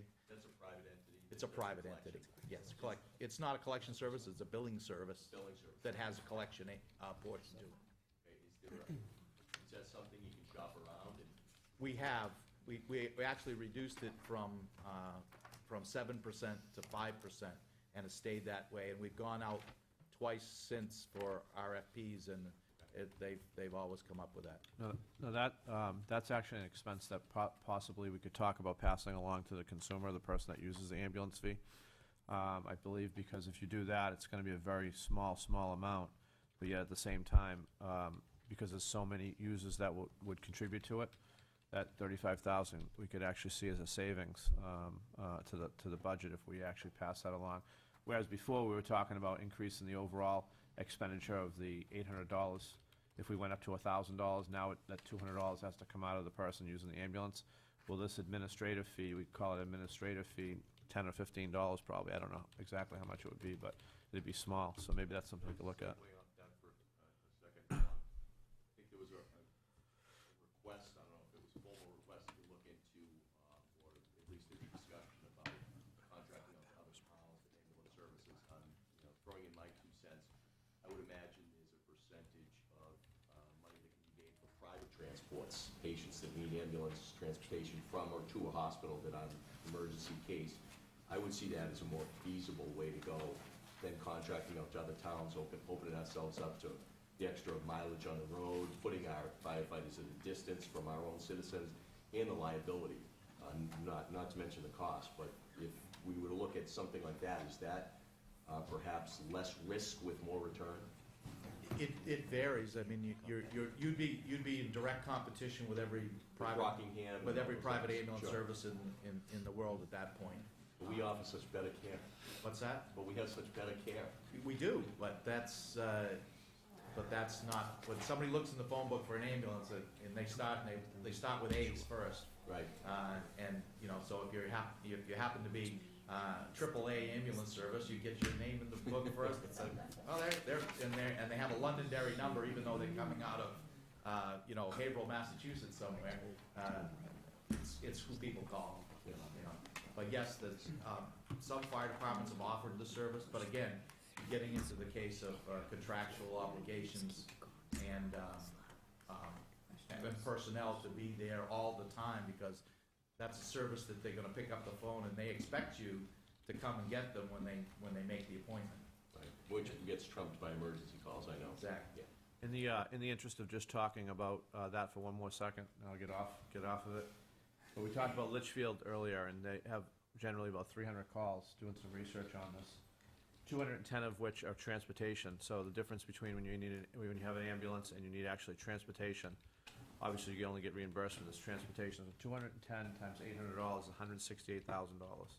So as much as we may not be interested in it, it's lucrative for the taxpayer Oh, if you look at it, sure. to leverage the services that we would, because again, as I said earlier, you're also leveraging the amount of bodies that you have at the fire department. Yeah, been a concern over the past year with regard to enough water to suppress a fire on site, and I believe the whole tanker conversation came up. I know it's not in the plan for this year's budget, for this next year's budget. What is the plan for that sort of thing, and what are we thinking about going forward? Because there is concern that's been voiced throughout town on the ability, in areas that, like my area, that does not have hydrants, that's a concern. What are we doing to mitigate that concern in the meantime, and what's the plan for the tanker? The plan for the tanker is not in the immediate, capital plan because of, again, we made up a capital plan. I asked my apparatus committee to look at the priorities that they were looking at, and they felt that not this year, but in future years we could, and especially if the staffing comes, then again, you're gonna have a body to be able to go with it at that point. So that we could look at in the near future, but again, having the extra water, we still have as much water as we can put on at the current amount of time, and still we have the ability to get more with the mutual aid system. And what we've done is we've added them to the immediate response. Okay. Answer your question, the tanker is in year 6 of 6 of the Right. CIP.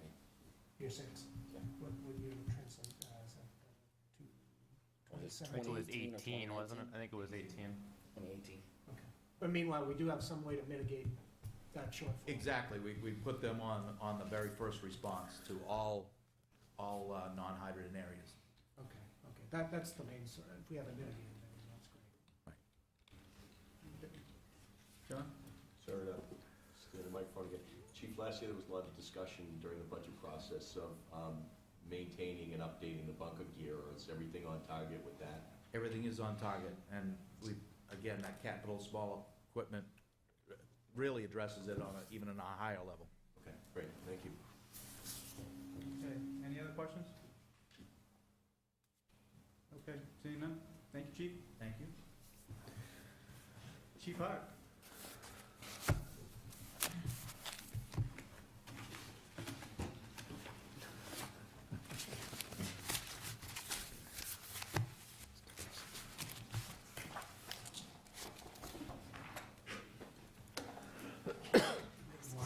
Morning, sir.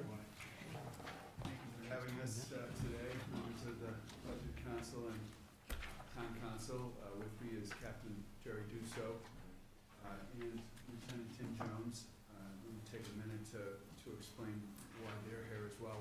First, Jerry's the smartest guy with numbers I ever met, so if I get the stupid look on my face, I'm gonna turn to Jerry and he's gonna save me. But secondly, one of the things that we do in the police department is we prepare people for roles that they're gonna have as leaders. And as you may recall, last year, Bob Michaud was here, now Captain Bob Michaud, then Lieutenant Bob Michaud, and each year we hope to bring a lieutenant through the process fully. So Jerry and I coached Tim.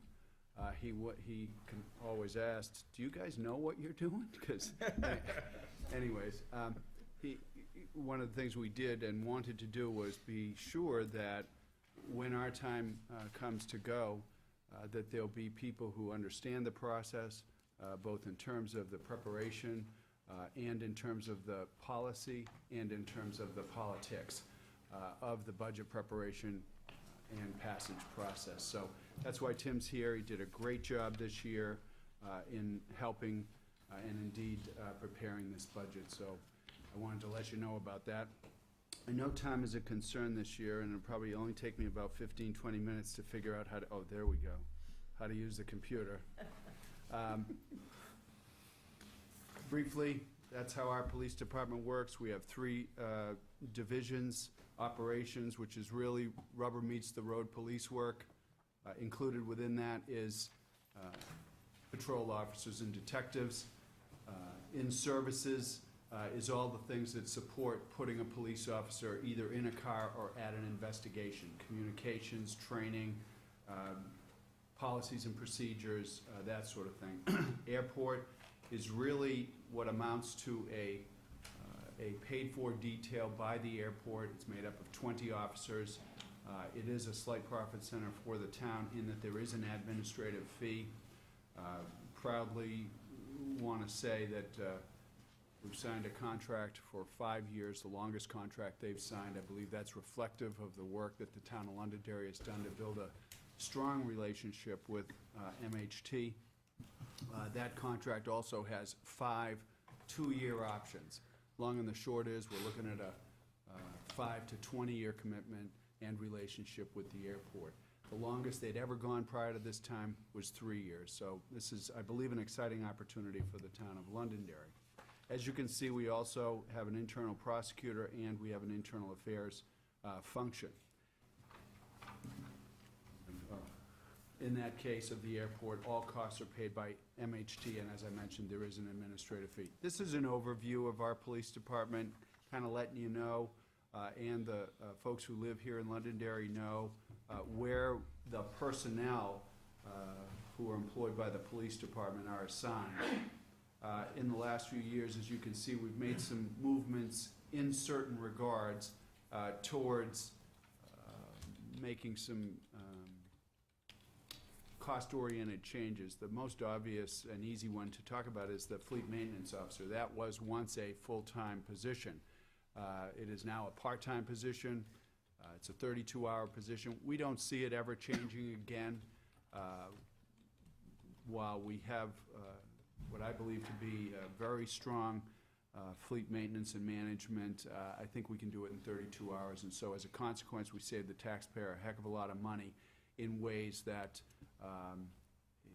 are commensurate with what the private sector looks to do. Similarly, at least initially with the animal control officer, that program, of course, by virtue of last year's decisions, has been changed dramatically, but that is now a part-time position, and even if it were enhanced, we look to keep it a part-time position. Everything else, with the exception of our crossing guards, generally tends towards full-time positions. One of the things that's critical in police work is, the issue of how do we provide the service, which is safety and security, to the citizens who live in our community in an effective manner. And obviously for us, liability management is a critical part of that. We think of putting our product out into the street as a stool supported by 3 legs. The first, training. We train all the time for a host of different situations that we're going to meet out in the street. Secondly, hiring. We got to make cogent, well-thought-out, well-considered hiring choices. And as a consequence, the hiring process often lasts as many as 3 or 4 months. We start with a test, physical test. We start with an aptitude test. At any time that you don't make the next step, we move on. That's followed by interviews. That's followed by an extensive background to include a polygraph. We recognize that the town of Londonderry, the taxpayers of this community, the people who rely on our community for safety and security, are counting on us to make strong hiring choices. So we put a lot of effort into that, and one of the questions John asked earlier was management services. We have a similar line, and that's what it's all about, that money that we use to make good hiring choices. We recognize that once you commit to somebody and they commit to you, it's likely a long-term relationship. So the concerns that you may see initially, you want to address and make a good choice as soon as you can. Once that hiring choice is made, we train. And thirdly, and perhaps most importantly of all, in some measures, not unlike the private sector, but enhanced, supervision. Supervision is a critical component of what we do as police officers. There's lots of oversight, and that oversight is necessary to providing a strong product out in the street. What's a strong product? A cordial, well-trained, effective officer who can assure that the streets and the homes and the businesses are safe and secure every day. So This Chief, is what we're looking at in terms of our sworn personnel staffing history, and these are personnel numbers that are people who are actually on deck, and this is townside. So Chief, I have a we're- question. Certainly. Tuition reimbursement benefits, since you were talking about training, 133% increase. What's going on there? That line is mandated by contract. I believe it's about $35,000, and of course, year to year, people,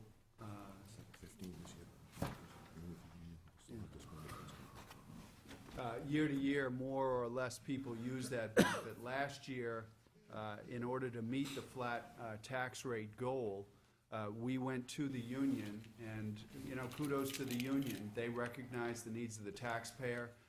They were willing, one time only, to reduce that number from, I believe at that time it was $25,000.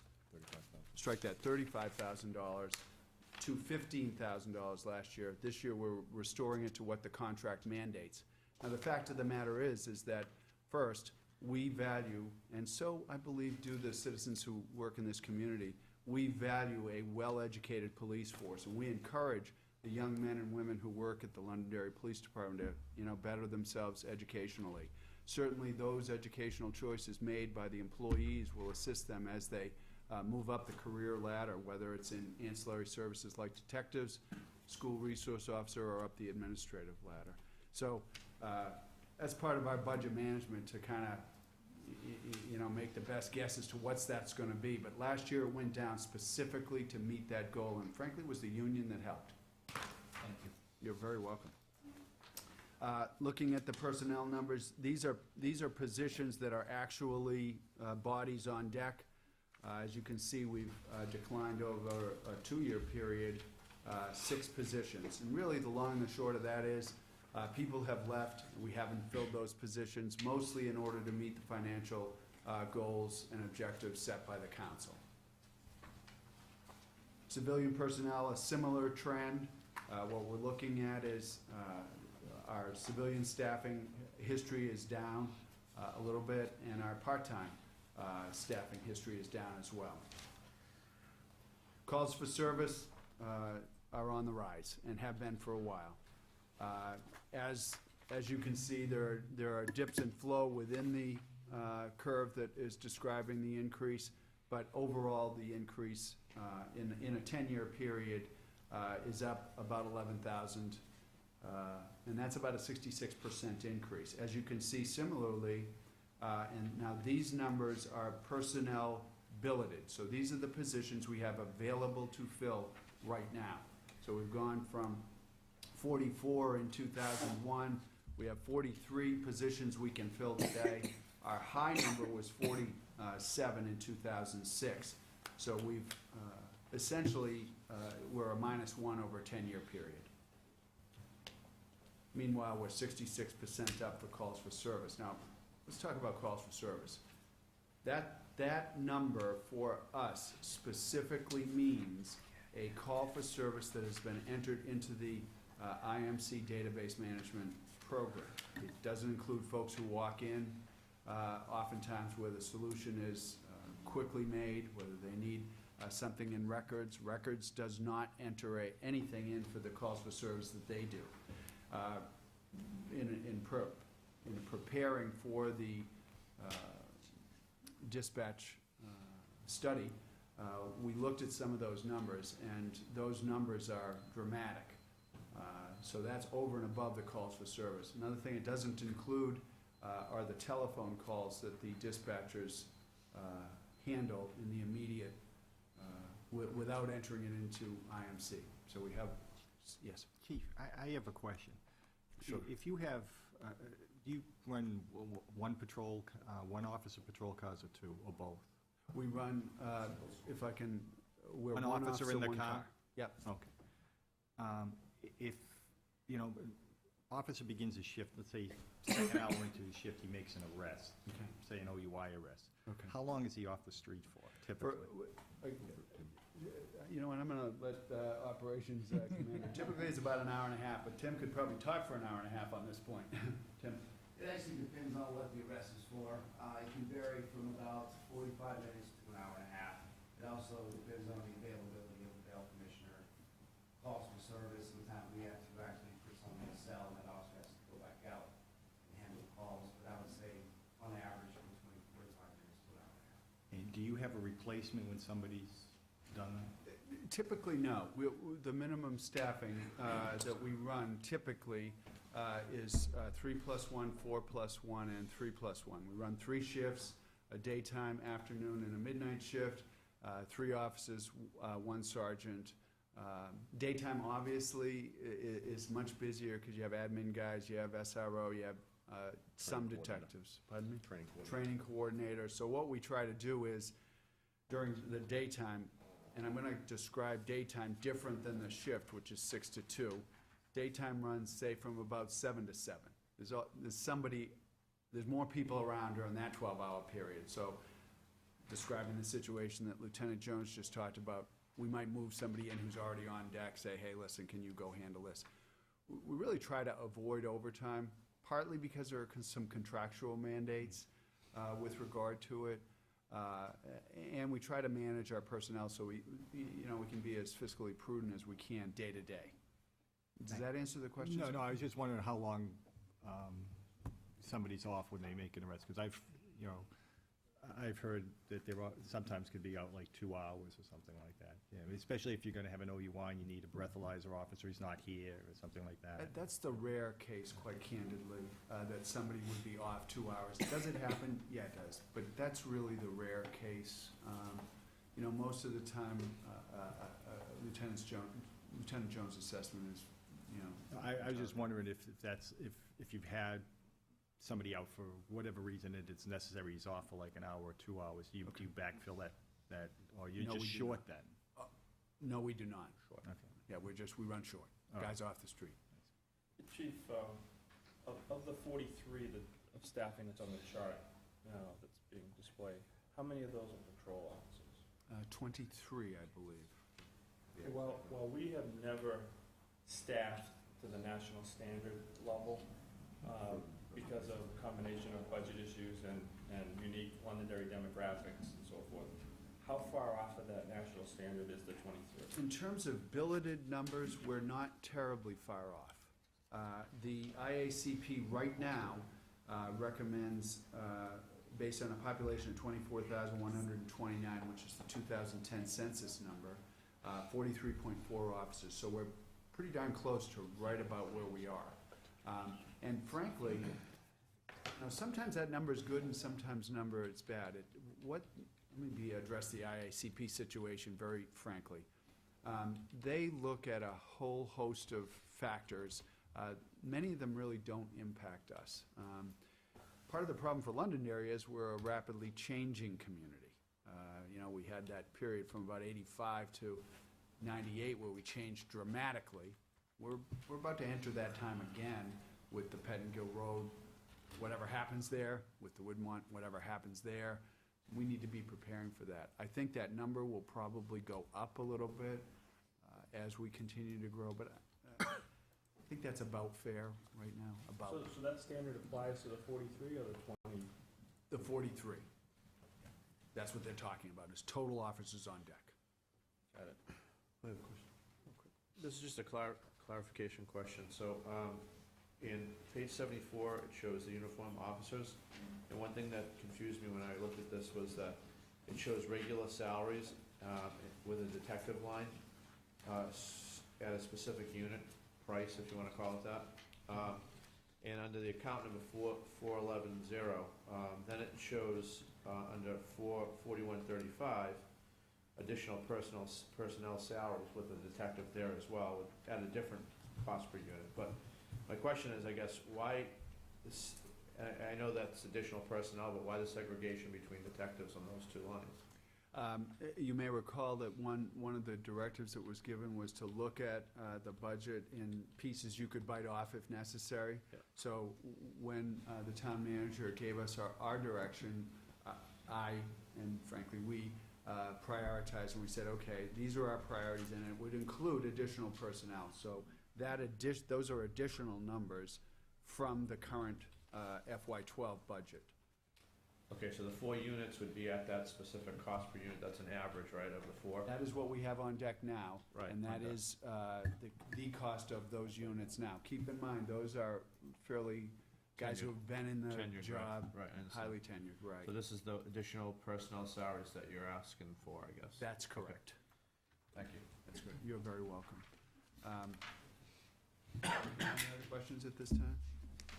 Yeah, there's been and correct me if I'm wrong, but there's been an uptick in not only just in Londonderry, but in region with regard to specifically burglaries, I think due to economic times, obviously. Is there anything specifically within budget that you're doing to increase whatever it is you may need to address that, to, for the community, to make sure that you're shifting priorities or whatever you need to do to address that? Because I've heard a lot of concern, quite frankly. Well, your concern and the concern of those who express that is well placed. Looking at quarter to quarter, last year there were 10 burglaries during this current quarter. This year we're looking at 27. We had 3 last weekend. Yesterday. I'm sorry, yesterday. So we are looking at an increase in burglaries. So what have we done? First off, we've changed the way we allocate our patrol. Secondly, we've moved detectives off things like paper crimes, some personal crimes, some drug crimes, and moved them over to these property crimes. And really, a burglary I don't view as a property crime. I view it as a crime against a person's home. And frankly, that is one of the most sacred things we have in our country, and we've redirected our detectives to focus right in on that. Additionally, and I really want to talk about this, and that's a great question that you asked. About 3 months ago, Sergeant McCutcheon, Patrol Sergeant, the Assistant Chief Steward of the Union, came to Captain Dusso and I with a program to enhance detectives recognizing this very trend. So what we did was we implemented what we're calling a training program, taking an officer off the street, inserting them on a quarterly basis into detectives, no additional cost to the taxpayers, no change in benefits, no promotion. It's simply a training opportunity that gives more value to those detective services at a time, frankly, when I think we need it. We're looking at continuing that program into the future, and as you can see, your question really addressed the budget. My FY13 budget includes the addition of a detective position so that we could actually enhance that by a +1. I think this is something that we need to do, and it is number 2 on my priority list as the manager of this department, but it is something I think really needs to be addressed. So thank you for asking that question. Thank you. Other questions at this time? Yeah, so just to add to the question that I had, kind of, so you're asking for an additional SRO and the additional personnel salaries?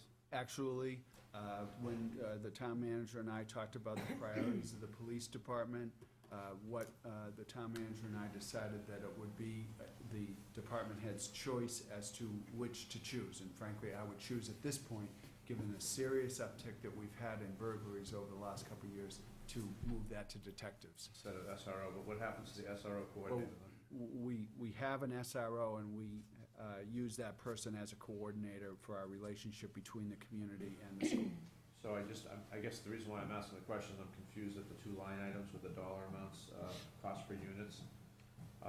So I guess what I'm saying is it's the same person, right?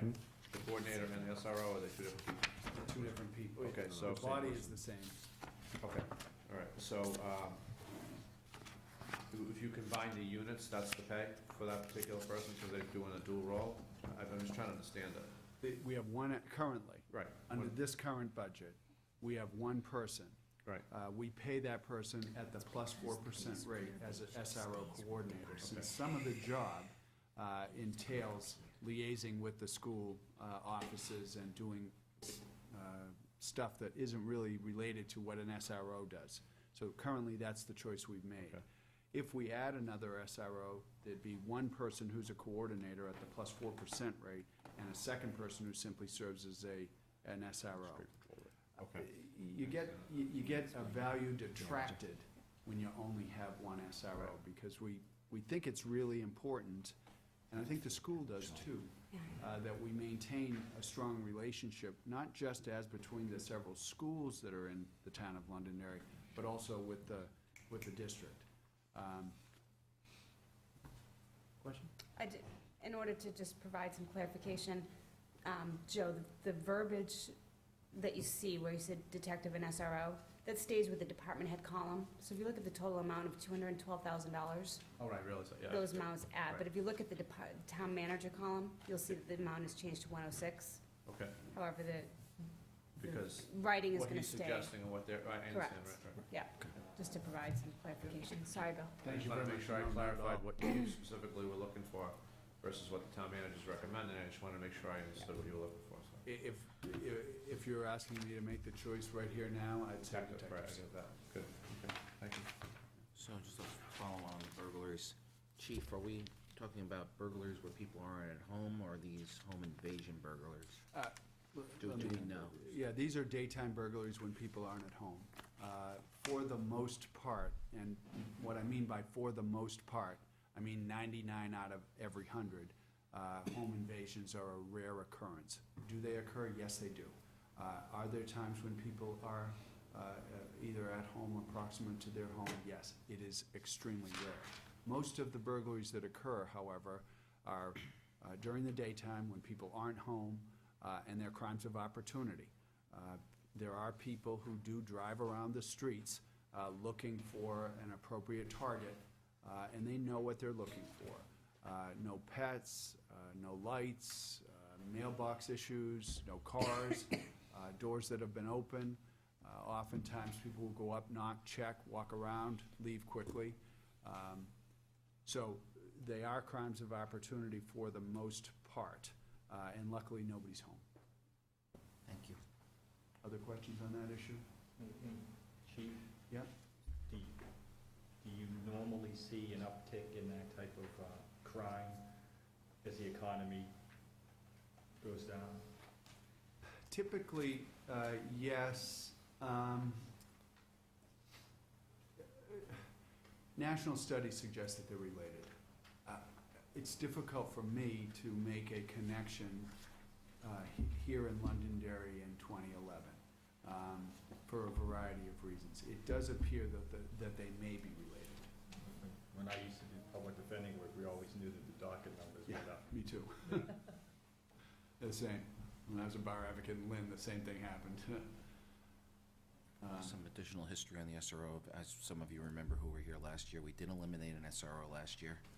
The school board was very clear that if we eliminated all SRO services, they were going to contract out for them. So, just for a little data history. I'd like to address that, and I'm going to address it by not addressing it. Certainly, it is an important and valued program on the part of the school department, and I look forward as the chief of police in the town of Londonderry to that discussion, should it ever come. Actually, to that, Comment and a question on, I think that the uptick in burglary from my experience is more due to the increase in heroin and crystal meth use than the downturn economy. You know, when I was prosecuting, that's what we saw when there was an uptick in those types of substances. You had people trying to satisfy an addiction, and they were doing crimes of opportunity, knocking, nobody's home, and they're going in. Are we doing things with, community groups, other departments to interact? I mean, with respect to, usually it's bands, as I understand it. That get together and do these. Are we working with Drug Task Force or anyone else regionally to kind of address that epidemic? We work with other departments in terms of communication about the issues that come up. However, we don't have any specific programs. And let me be frank, because of budget issues, we don't have any programs to deal with the community side of that conversation.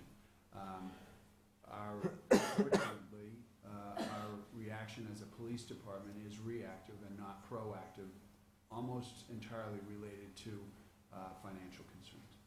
Do you think that uptick in burglaries we're seeing is a result of what we're seeing, increased heroin and You know, I crystal think meth out there? I think it's difficult to, and what I alluded to with Mr. Frieda's answer, it's difficult to ascribe it to one thing.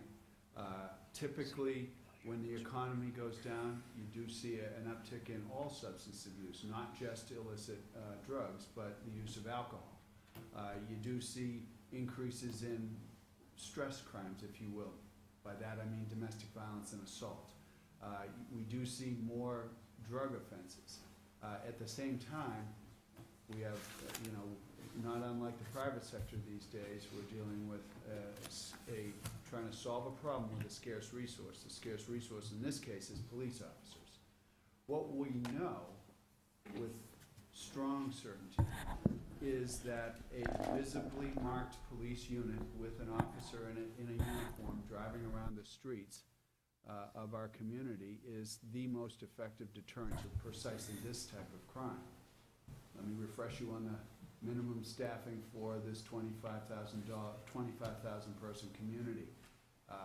3+1 during the day, 4+1 in the afternoon, and 3+1 over the midnight hours. So we're spending time driving around, but when the calls for service go up, what we call uncommitted time is decreased. And that uncommitted time, i.e. a police officer in a car in a uniform driving around, decreases as the calls for service increase and the number of bodies on the street remains static.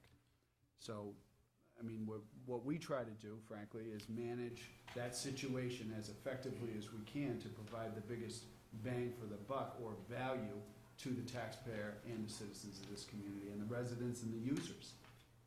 Thank you. Does that answer the question? Sorry to be jumping around, because I'm going to go back to the SRO thing that Councilor John Farrar was talking about. The SRO, Dave, this question's for you. Is it a possibility, because we actually talk about this a lot over the years, but we haven't really made a lot of headway on this. Is it a possibility that the school would grab this type of item from our budget in the town? The reason why I ask is because out there in the public, everybody's paying one tax bill. So they don't look at it as, oh, it's the town and it's the school. It's all the same dollar, okay? And so since I see value in that program, but they seem to also have a lot of value, seem to have a lot of understanding of the value. So as you're asking for an additional person, which I believe is a good idea, I wonder if that's something that we can approach them on and say, hey. Well, we can do that, but for precisely the same reason, where it's the same tax dollar, whether it's the left pocket or the right pocket, we've not approached that to date. Right. Unlike if we were in a multi-town school district, there would be an advantage to transferring some of those costs to the school district, whereby other communities may participate in that cost. So we can broach that with the district. We have not to date, because it's the same pair of pants, it's different pockets. So if I reduce the load in my right pocket, I'm just gonna increase the load in my left pocket. Right. And just from the standpoint of what school is school and what's town and town, and the SRO benefits the most, I think the school benefits the most by having the SROs there, I think, in that aspect. Well, I'm not, You'd be able to I'm not comment on sure. that, that's great, no, I appreciate it. I'm not sure that that's, I think it sounds correct and it leans toward correct, but it's not entirely correct. And Okay. here's why. We topped out at 4 SROs at the height of that program. And what we saw was a concomitant reduction in the time officers were spending at the schools. What we're starting to see is that upticks up a little bit now that we only have the one. So what it does is it frees up folks who are out on the street, kind of enhancing the beef of your 3+1 during the day. But there's other advantages. One of the things we pride ourselves on at LPD is that we focus on, let's see if we can't solve the problem without getting other governmental entities, meaning court, involved in the process. Let's see if we can't solve the problem by involving parents in discussions and decisions, avoiding court. Let's see if we can get some privately funded programs to deal with the situations that we're confronting, whether it's a troublesome kid or whether it's a substance issue, whatever it might be. Let's see if we can't get the school invested in the solutions to those programs. As a consequence of that sort of philosophy within the school and with regard to kids, I know some of the kids don't believe we think that way, but the fact of the matter is that we have reduced court time on juvenile days, allowing the juvenile officer to pay attention to the much more serious crimes like sexual assault on our children and stuff like that. So there's a lot of enhanced value to the SRO program that allows other folks to do their job with greater value. So, not to data mine you too much, what is I'm good with the uptick of calls for other offices other than the SRO to the schools? Off the top of my head, I can't tell you. You said it's significant, or? I wouldn't characterize it as significant, but it's enough to notice. So, and I'm under the same thought process that I think that we did our young children a disjustice by going to, we had to, budgetary reasons, but we went from 4 down to 1 now, and so like the school, from John's comment, Council John Farrell's comment about the interest of them going to outsource if we were to cut all the SRO out, instead of doing that, why don't they, pick up the bill is what I guess my point is. I know this is a Dave question. And I understand May I the address same this in part? thought process, but. Hold on, let me be clear on my comment. All right, that was a comment as the school liaison from last year, from the school board from last year. Right. Their comment was, as we went through the budget process, we eliminated the proposed budget from the police department, eliminated the SROs. The communication from that school board at that time, through me back to the council is if you guys are going to eliminate the SRO program, we are going to seriously consider talking to the sheriff's department or the state police and see what the cost would be to contract out that service. Okay. That information was delivered back to the town council. The town council made an adjustment to the budget to what we currently have today. Yep. I do not know what the position of the current school board is if we were to eliminate, add, or ask your question, which may be pertinent. So I want to make sure that it's old information I'm giving you. I'm not giving you. I appreciate the. Yeah, just want to make the sure. clarification, but let me explain to you why I'm going down this road. As we talk about, and that's kind of a precursor to why I even said, why was that separated? And you said it yourself, this is a priority, the detective, and the SRO isn't. And I'm not saying that's a wrong priority, it's, you know better than I do. All I'm saying is, I'm concerned about the SRO program. That's my concern, and that's Me too. a concern that I think needs to be looked at under a little bit of a microscope. I know I'm taking a lot of everybody's time, and I apologize about that, but I would like to see that funded. I would like to see that moving in a more positive direction. Even the comments today scared me a little bit, so that's why I'm kind of saying maybe we get together and with the school board and we talk about it and say, hey, how do we really want to solve this going forward in an economically difficult and challenging climate? How do we move something and start spending more in an area where there's not a lot of dollars to spend, but we see that as a priority, or see that as a concern, at least. So, just throwing it out there, I guess. Could I address it? It's absolutely, Joe, I sat here last year, and I watched this go on, and yeah, like Mr. Farrell said, the school did come back and say that they would look out to the sheriff's department to fund it, and it's not that they want to fund it, but it also comes with, but to fund it, we would have to cut a teacher, cut a program, cut something, and that's when you open up a whole other door. It's like, yeah, they'll do it, but they'll cut something else. I guess what I'd say, Council Green, is this. Look forward to working with anybody who wants to help enhance that program. It was a program that when I came here near 12 years ago that I built to the position that it was. I believe in it. I think it does, in fact, make a difference for the children who, the 8,000 people who live across the street for 8 or 9 hours a day, and makes it a better place for them. So I'm looking forward to working with everybody. I think there are some solutions that are, viable, and some that may not be so viable. I'll be glad to be a part of anything that we talk about towards achieving those solutions and goals. Lisa? Yeah, I wondered if you could give us a little more information on the detective position. It's my understanding this is restoring a position that is this a new position, or? This would be a new detective's position. We've run with a detective sergeant, 3 detectives, and a juvenile officer who's in effect a detective for a period of time. I believe we made a change without enhancing personnel 4 or 5 years ago, maybe, when Kristen went in there. Maybe about 4 or 5 years ago, we recharacterized a patrol officer as a detective in order to enhance that, as we saw a beginning of some property crimes and enhanced drug crimes. Yeah, she spends about half-time juvenile and about half-time as a detective. We wanted to beef that up by this training program, which I described a little while ago.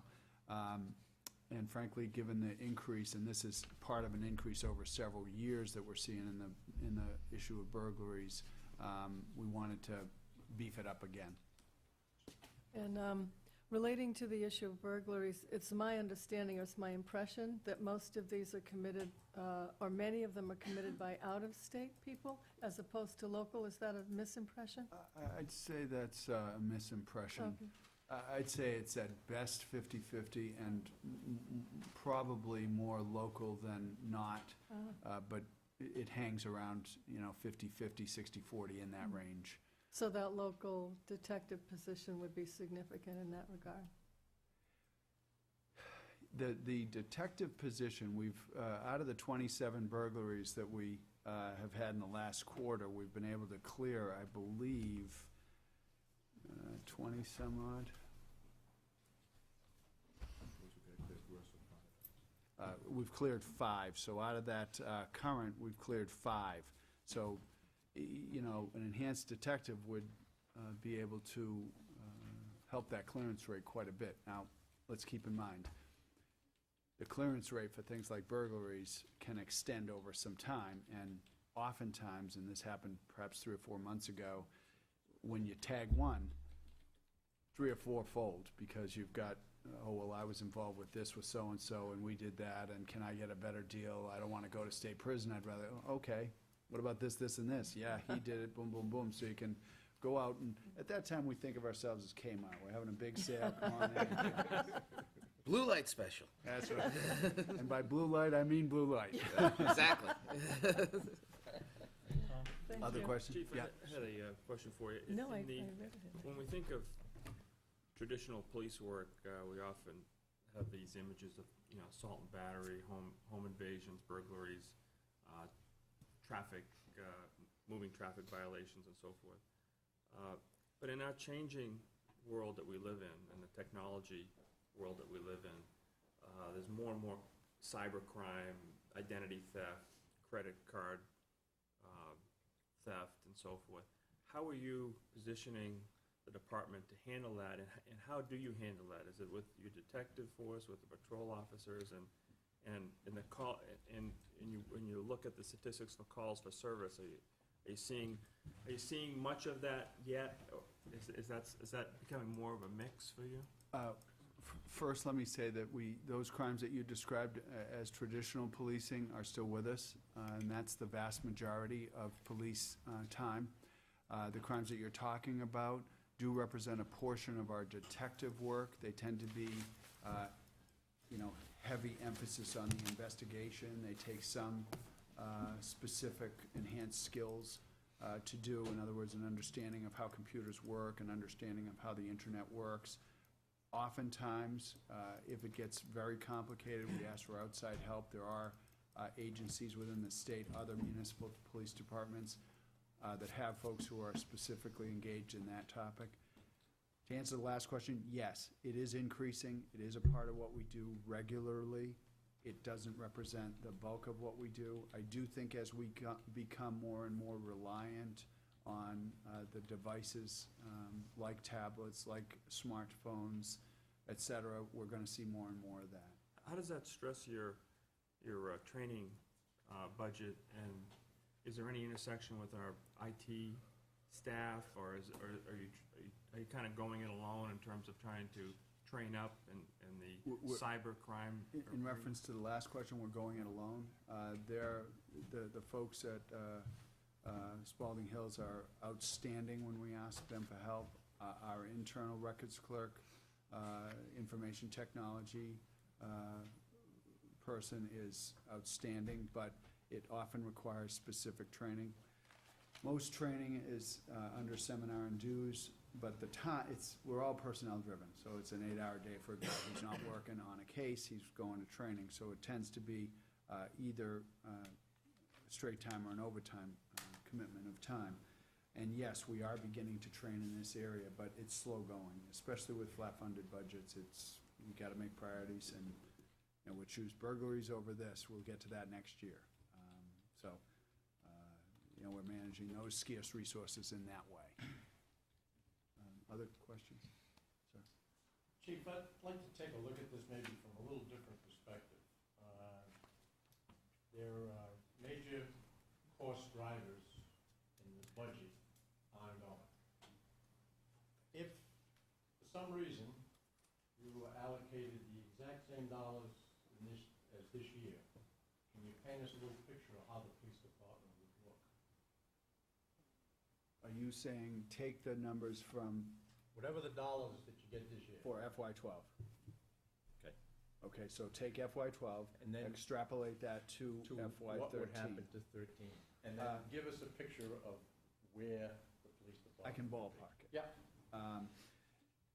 We would probably reduce our billeted number, strike that, no, our billeted number down to about 39 or 38. So we'd go from 43 to 39 in terms of the positions. So that would eliminate the positions that we're now in the process of either hiring or getting ready to hire for in May in our annual hiring process. Secondly, we would reallocate folks who now do work like training coordination, school resource officer work. We take this individual who's assigned to detectives and put them back into patrol. We take a long, hard look at the scarce resource of deciding which is more valuable to the immediate, and again, you're beginning to look at immediacy with less police officers. Okay, what are we doing right now? We have a call on the phone to dispatch for a car accident. We're investigating a burglary. We need to respond to that call. So we begin to look at, do we need to pull somebody away from detectives and say, okay, we'll get to that and put them back into patrol. So long and the short would be, I'd say, a reduction in personnel by about 4. I'm speaking of sworn. In terms of civilian staffing, we'd probably have to look long and hard at reducing some civilian staffing, again, looking at that priority again. So that, and I'm going by the seat of my pants, please don't hold me to this, but I'm making a judgment based on the conundrum that you've posed. It's five. That's a good word, It's huh? Don't you like conundrum? 578,000. The number's 578,000. Pardon me?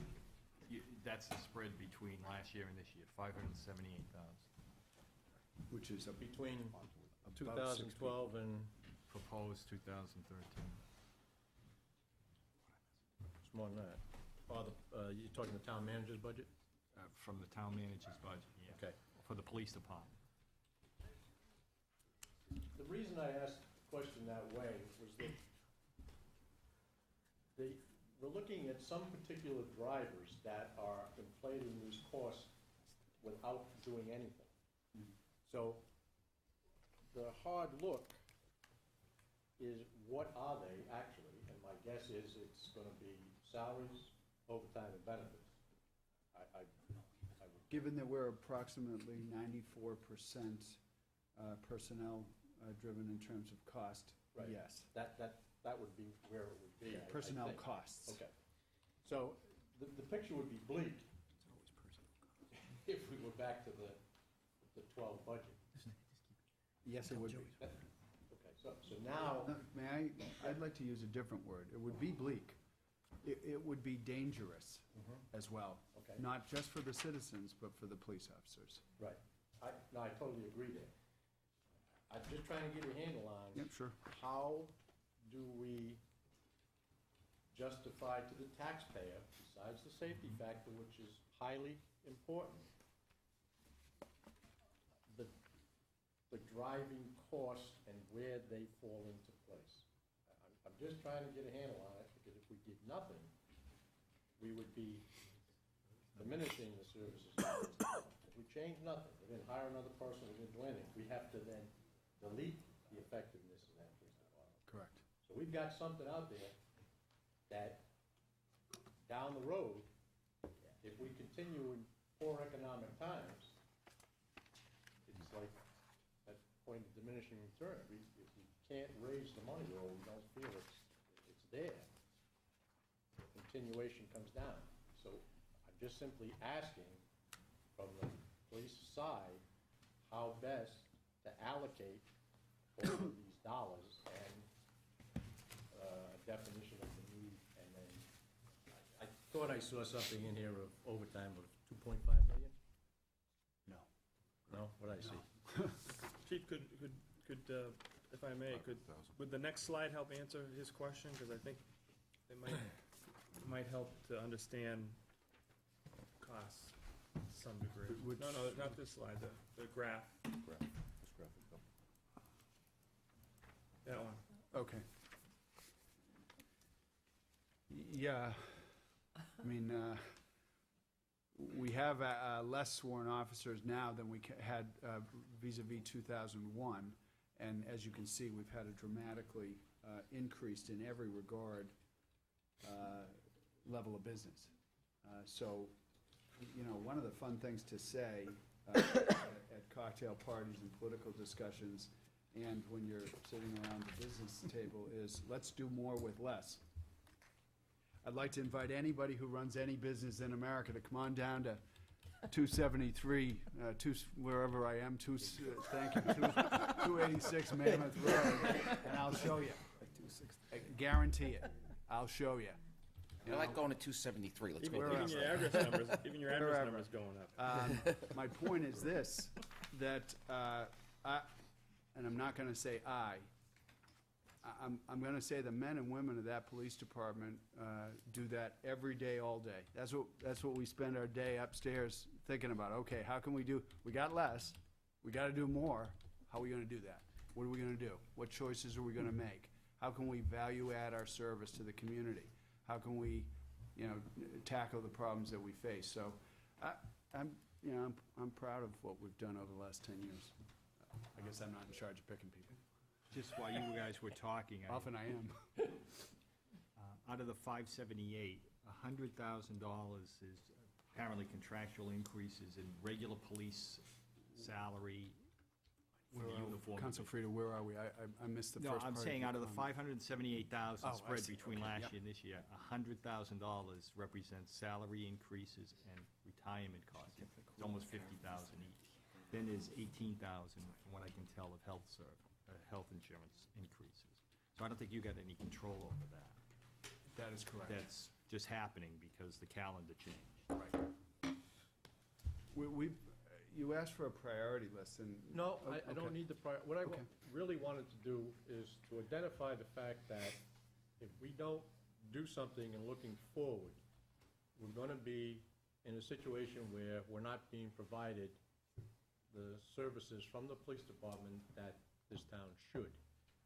And now, how to justify it in terms of what type of increase this is, and work for the taxpayer on the other side, okay? I just Yep. wanted, instead of saying, well, we need a detective, or need this, what I tried to do is say, what if we don't give you the money, what's gonna happen? Right. So it won't be a question of a detective, it'd be a question of a deterioration of the whole policing atmosphere. Right. Mr. Chairman, should I? Just a quick question.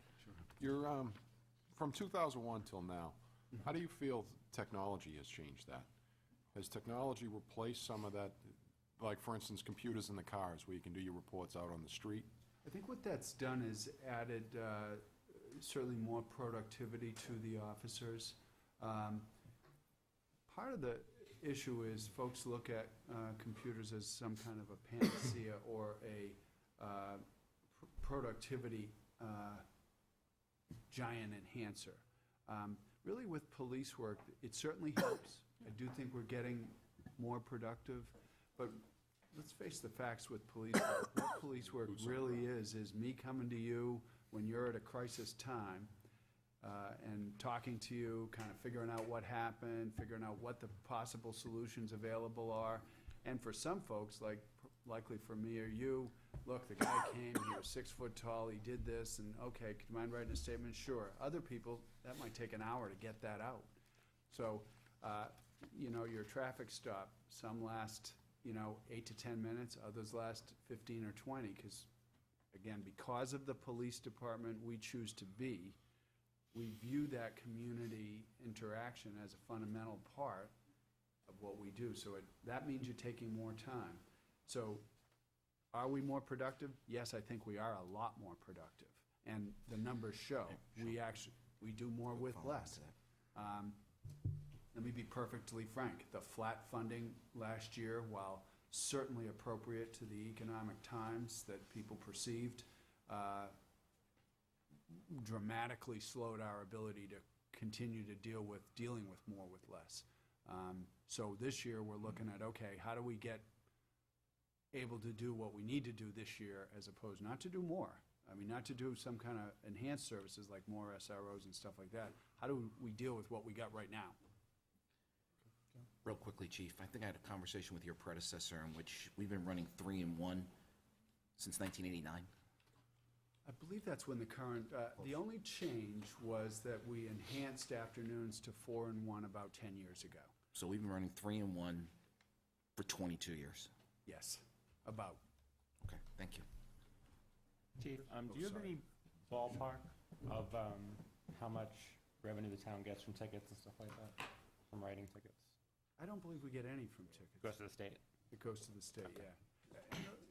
Yeah, just parking tickets, and it's minimal. It's minimal in this town, obviously, probably. Yeah, parking tickets. just so, the police department really, I mean, we could be.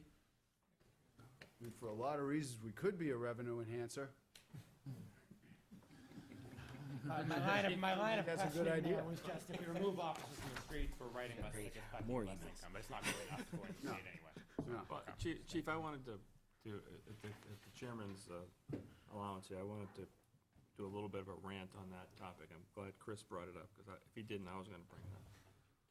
When, in a scenario where if someone racing through town, probably maybe a little too much to drink and driving recklessly, you lasso them, make an arrest, maybe buy him dinner in the jail or whatever, and then you get him post bail and eventually go to court. We have a prosecutor that works on that. We probably have an officer that has to, with overtime, go to court. And by the way, these are all our taxpayers paying for these efforts.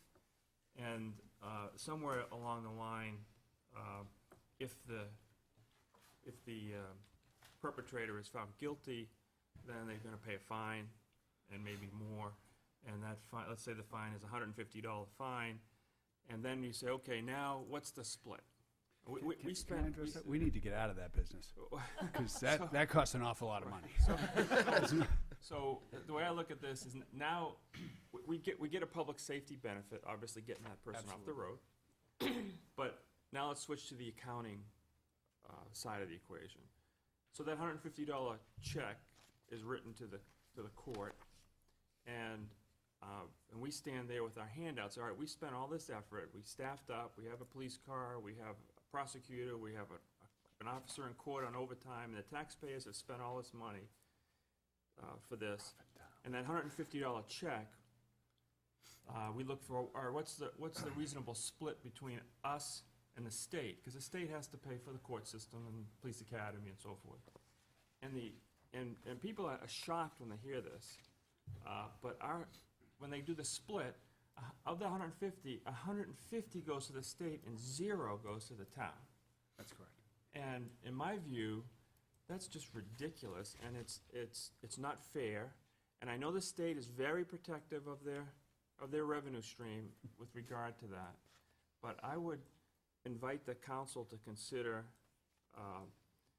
inquiring with our 10 representatives if any of them would write enabling legislation to not, I'm not asking for a slice of the state's money, let them keep the $150, but maybe there's a local town surcharge that can be added to that.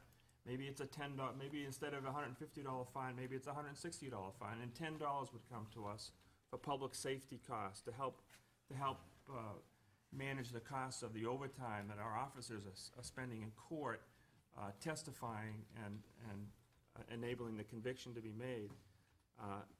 I think that's reasonable. It doesn't interrupt the revenue stream to the state, and it helps offset some of the costs that our local taxpayers are paying for in order to enable the police force to do their job. So I would invite the council to consider surveying our 10 representatives, our 9 plus 1 senator, to consider some legislation along those lines to help us with these costs, and let the perpetrator pay the costs. I agree. Thank you for allowing me to rant on that. It's all good. Chief, you want to continue? Sure.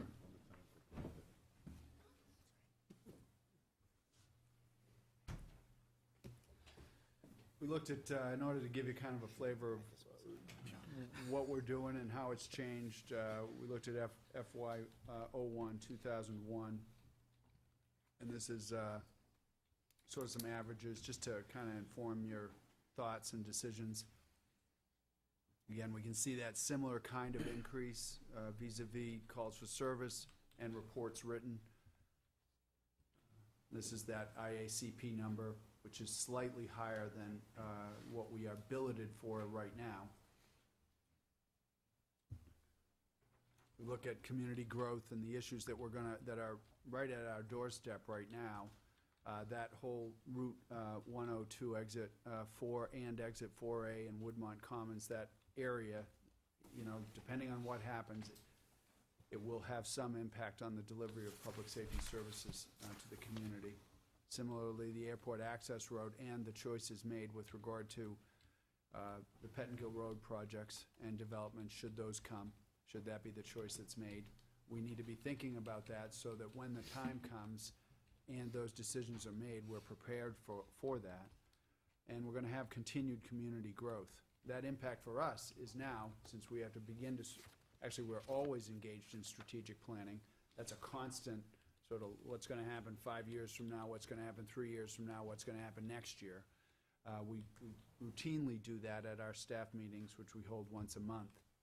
Wanted to talk about some key considerations, and I wanted to focus in a little bit on the overtime issue and how that, which will bring me to the issue of priorities, because I understand these are times of difficult financial decisions, and we have to prioritize those financial decisions we make. So I want to give you some information so that you know what the priorities of the police department would be at this time. The left column is the column of overtime as funded. The right column is overtime as expended, and in the last line, projected.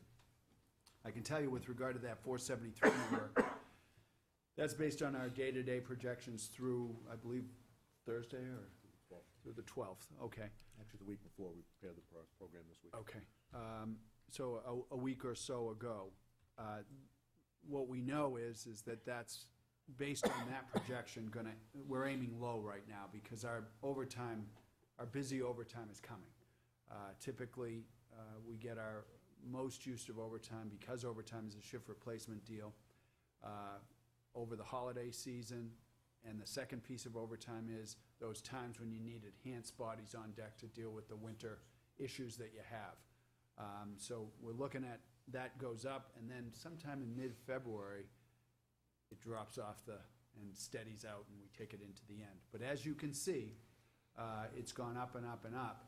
And this is the department number. So overall department overtime, that would include overtime for uniform or operations division, services division, admin, station, and I think that's it. This is operations alone, And again, as you can see, that's the lion's share of our overtime expenditure per annum. But you can see FY11 and FY12 were funded at $330,000. However, we expended significantly more than that. I want to take a moment here to publicly say a couple of things about Attorney Coyle and the lieutenants. As in any organization, you have folks who sit upstairs and say, okay, this is what we ought to be doing. Go do that. That would be me. You have other folks who actually put the rubber to the road. They are the folks like Tim Jones. When he comes to work, looks at that schedule for that day and says, okay, it's a Tuesday, so-and-so's banged out sick. I'm gonna try to get away till 10 o'clock and let it be just 2 guys on. I'm gonna call somebody in at 10 so we can save overtime 4 hours today, and we'll roll through to the balance of the shift. Or maybe I can call somebody in from afternoons. Those are the decisions, day after day after day after day, shift after shift after shift. And that's one of the big things we look at is managing that. And they have done an outstanding job, particularly over the last several years in these times of apparent economic crisis. Secondly, Attorney Coyle has done an outstanding job, and that's a difficult one, because we pay overtime for a guy who's on off time, unless he's working, to go to court. And like any of us, if you're on a day off, to come to work is a pain in the neck. I can think of a different word, but, we'll be polite and say it's a pain in the neck, so I should be recompensed for that. What Attorney Coyle does is try to balance the needs of justice, and those are very real. They're tangible for a community, against the scarce resource of taxpayer dollars. So he's engaged in that process all the time. And that formula that I just described for you, balancing personnel against the scarce resource of taxpayer dollars, is really what we do all day. It's one of the things we do all the time. So as you can see, overtime is an issue. This is where we spend it for the most part. And you can see that court represents, a significant portion, investigations. What is an investigation? The question might immediately come up, gee whiz, don't we have detectives who are already on, who are doing investigations, so why do we have to pay overtime? Almost routinely, we have situations that come up that require, okay, we've got to devote lots of hours in short periods of time. 2 years ago, we had the 2 tragedies at either end of our town that required lots of overtime influx, both detective and officer to bring into that. And today, we continue to have that with regard to various things. If somebody has a burglary, what we know forensically is that immediate response, the more information you're able to gather immediately, the more likely you are to be able to clear that case. So we try to get as many guys on deck as we can to deal with that situation and move on. So that's where that number mostly comes from. Sick coverage, very high. We try to manage it as best we can. Part of that issue is the fact that we went from a department of folks who were 38 to 50 years old 5 years ago to 24 to 31-year-old folks, 35-year-old folks. Everybody knows what 35-year-olds have that 56-year-olds don't. Little kids who get sick and somebody's got to stay home, and then dad gets the cold or mom gets the cold or the flu, and then they have to stay home. So that demographic we've seen has changed that number for us, and it's become a greater number. Training. I cannot minimize the importance of that number. Really, when we speak about training, it's not the specific line. That's mostly supplies and expenses. Training is paid for by overtime.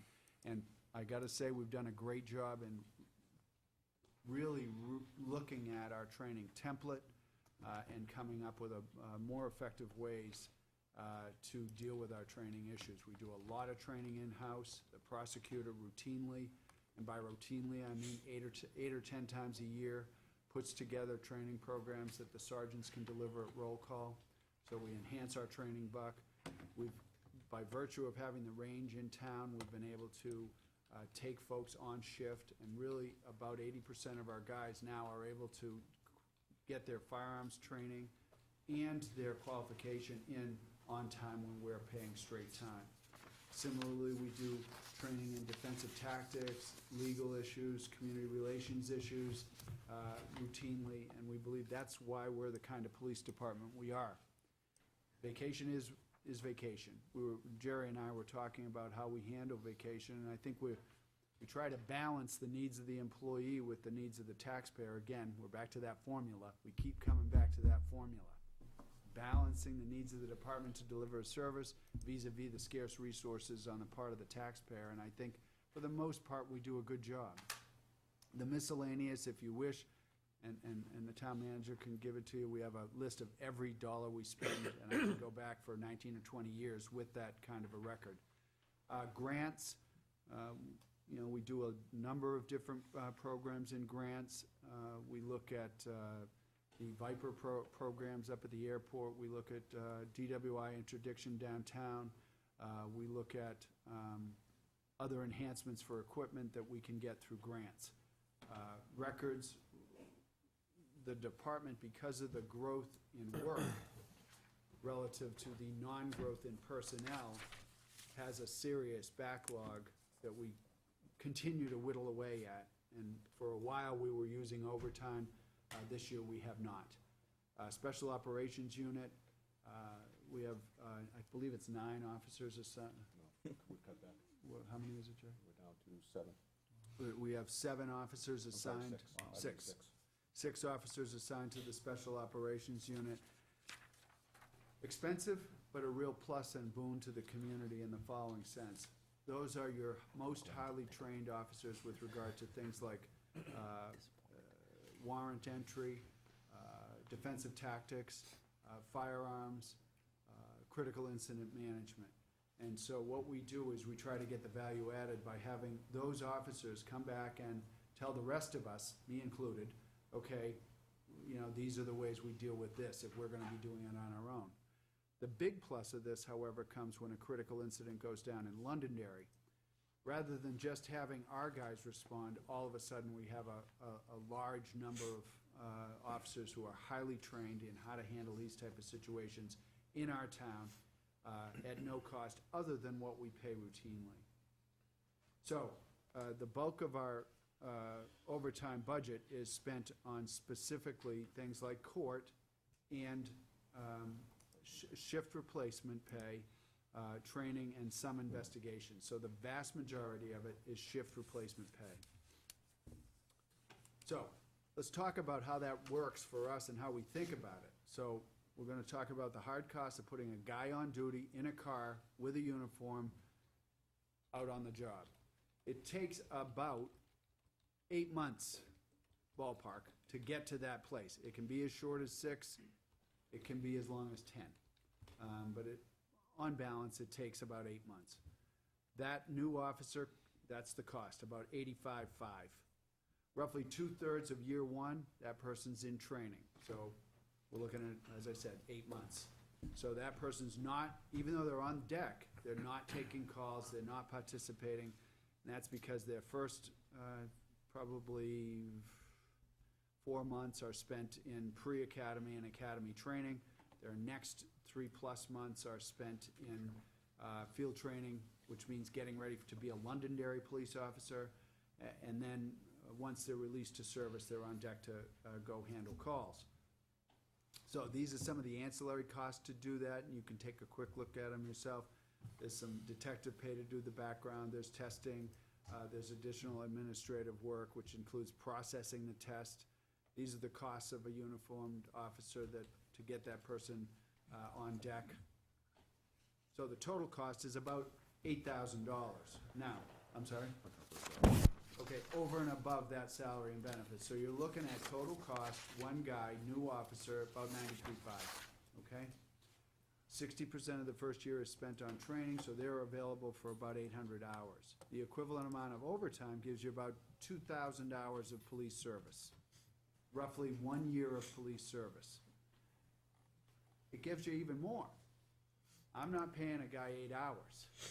I'm paying a guy 2 hours, or 4 hours, or 8 hours, where I need him, to fill where I need that person in that shift, or where I need somebody to be in court. And by I mean the taxpayer. That's what I is. Because I view myself as a fiduciary for the taxpayer. So too does Lieutenant Jones, Captain Dusso, Lieutenant Carney, Captain Michaud, Lieutenant Cavallero, Captain Falone, Lieutenant Gandia. We are the fiduciaries. Really, it takes 5 years, though, to get a guy who's hired out there doing a professional job that you say, okay, that guy knows what he's doing, and he's fully trained, and he's dealt with the various situations that you're gonna deal with as a police officer. What's the cost of that guy? About $97,500. He's roughly available for about 1,500 hours a year. Got days off, he's got vacation, got sick time, got training. Take that similar amount, and it gives the community about almost 2,200 hours, so more than one person per year. The officer's locked into a set schedule, 4 and 2. He goes to work from Monday to Thursday, off 2 days, 4 and 2, off 2 days, 4 and 2. The equivalent overtime, we're able to flexibly schedule to the needs of the department. We're able to look at things like where we see issues like burglaries. We're able to target based on our in-house ability to target the neighborhoods that these are occurring in, to hire a guy to be that uncommitted officer driving around that neighborhood, making a visible presence, and thereby deterring folks who would otherwise be inclined to commit a crime to not commit a crime. So we look at the hours available, and this is sort of the per hour cost. It's almost entirely driven by a couple of variables. One is, what's the per hour cost of the officer? 2 is, what are the hours that we spend per hour per year? And 3, what's the cost of that overall? So you can see that our available overtime hours has decreased over the last 5 years. What does that mean? It means less flexibility for the police department to manage effectively. Questions? Wow, that went by pretty quickly. Just one quick question on it. Road details. If an officer does a road detail and falls into overtime, who actually pays for that, and does it fall under this category? Typically, a road detail does not fall into overtime, the way you're thinking about it. Okay. Let's go up to Exit 5 in August of this year. The construction general contractor or individual subcontractors hire on an in and out account, which is reflected in the town manager's budget, an officer to handle that traffic detail for that time. Similarly, for a dance over at the school would hire an officer to go be at that dance. A civil standby by virtue of a custody exchange or a troubling move out by one party or another. They hire that person. Very rarely, and I can tell you when the last very rarely was, it was 3 weeks ago during that storm that we had, where we had snow. Do we have an officer hired on the taxpayer's dollar to deal with, say, a road closure, that type of a road detail? That weekend, we had, I think it was 8 or 10 folks at various places for a couple of hours, and we enhanced by overtime. So most of what you see on detail, and by most, I mean 99.9, are an in and out account where the vendor pays. There is a slight benefit to the community, I believe, with an admin fee. I'm not sure it's a benefit, yeah. I think you could buy a cup of coffee at Dunkin' Donuts with it. I'm talking for the annual cost. Is that based on the officer's flat rate, like regular rate, or at an overtime rate? We bill all outside details at a specific rate. Off the top of my head, I don't know what that is. I believe the finance director does. I think it's $55. No, it's not. It's $70, isn't it? For the overtime? No, for outside detail. So it covers an overtime rate, that's what I was. Oh, yes. Yeah. Okay. John? Chief, the allocation you had, it had 16% court. Some of the other things are probably things that you really can't tamper with, but in that amount, I would imagine there's a fair amount of situations where officers show up and are sitting there all day, the case gets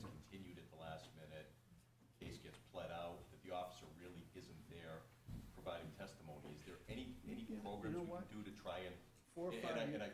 I'm so glad probably you brought referring that to the up. Superior Court rather than the District Court, we have our own prosecutor, Yeah. but are there programs to try and minimize that? Because, I mean, I think that's frustrating for not only the taxpayers, but the officers going there, spending a morning and not being able to do what they're supposed to do. I'm Attorney Karen, I'm so glad you brought that up. I see it all the time, so. 3 years ago, or actually, I believe it was 3.5 years ago, when the economic crisis began, then Chief Ryan, with his command staff, including Attorney Coyle, said, look, we got to get a handle on this stuff. At the time, overtime for court represented 25% of the overall cost of overtime. That 25 cents on every dollar was spent on a guy in court. As you can see, we've reduced that to 16%, and we've reduced it by precisely what you talk about. There is not a case that isn't managed by the prosecutor, and that includes at Superior Court. Sometimes I don't always have the best relationships with folks because my answer is no. If you're not ready, we're not ready. If you wish to pay the dollars that the Londonderry taxpayer will pay for that officer, I'm excited to have him stay there as long as you want him to stay there. He can actually live there if you really, that's what you want. Until that time, the answer is no. We will not go. I've had that clear discussion with members of the court, and I've had that clear discussion with members of the county attorney's office. As a former county attorney, I'm very familiar with how that process works. I'm very familiar with how they handle their cases. And my answer is, until you're ready to go, we do not go. But we're going to place you under subpoena. Good luck with that. Because our prosecutor will file a motion to quash that subpoena until you're ready to go. We have lots of processes in place. As you can see, it's something I'm passionate about because I understand it intimately, and I view it as a place where there can be lots of waste and nobody knows what's going on. That's not the case with us. Thank you. You're very welcome.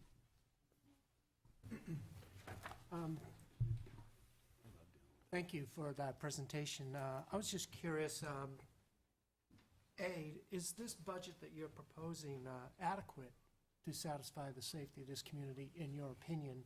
And B,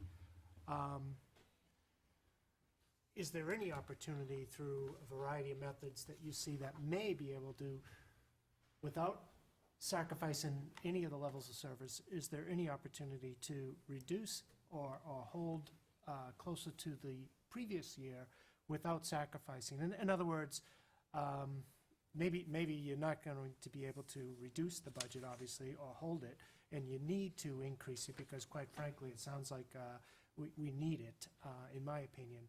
I'm just wondering, is it adequate, A, and B, is there any opportunity through reprioritization or optimizing the number of officers in balancing, again, like we were talking about before with the police department, the fire department, is there any opportunity to maybe optimize that operational level of dollars to perhaps balance between overtime requirements and staffing levels, whether we need to increase, decrease, or adjust that? I'm just wondering, A, is it adequate, and is there any opportunity to do something different? In my judgment, the budget as currently advocated by the town manager, which I've described to you today, is adequate. Okay. And let me take a moment to focus on the definition of adequate. That means it is enough to continue and in some cases address needs of service that currently exist. There would be no frills, there would be no enhancement, and indeed, even if we were able to add in to that budget a school resource officer, in my judgment, I would consider that a necessity. I understand, though, this is a time of scarce resources and we need to address that. So, yes, it would be adequate. Reference the optimization of operational procedures. I'm not really that great at tooting my own horn, so I'm going to toot the horn of the guys who actually do it. That's what they do every day. We look at the way we handle calls.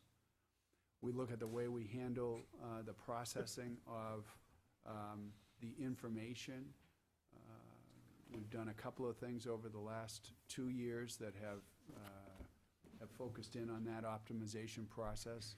We talked about, I think in your first year on the Budget Committee, the digitalization of police reports. And our current load is probably about 95% digital at this point, including things like discovery to lawyers. So we've cut down costs of postage, paper, office costs. We've also implemented in the last 2 years an aggressive, I don't know if aggressive is the best word, but it is aggressive, case tracking mechanism, and that itself is monitored for its efficacy to make sure that cases are, one, tracked, that cases are, two, dealt with in a reasonable fashion, not immediate, but reasonable fashion, that things don't fall through the cracks, which is kind of a problem sometimes for police agencies.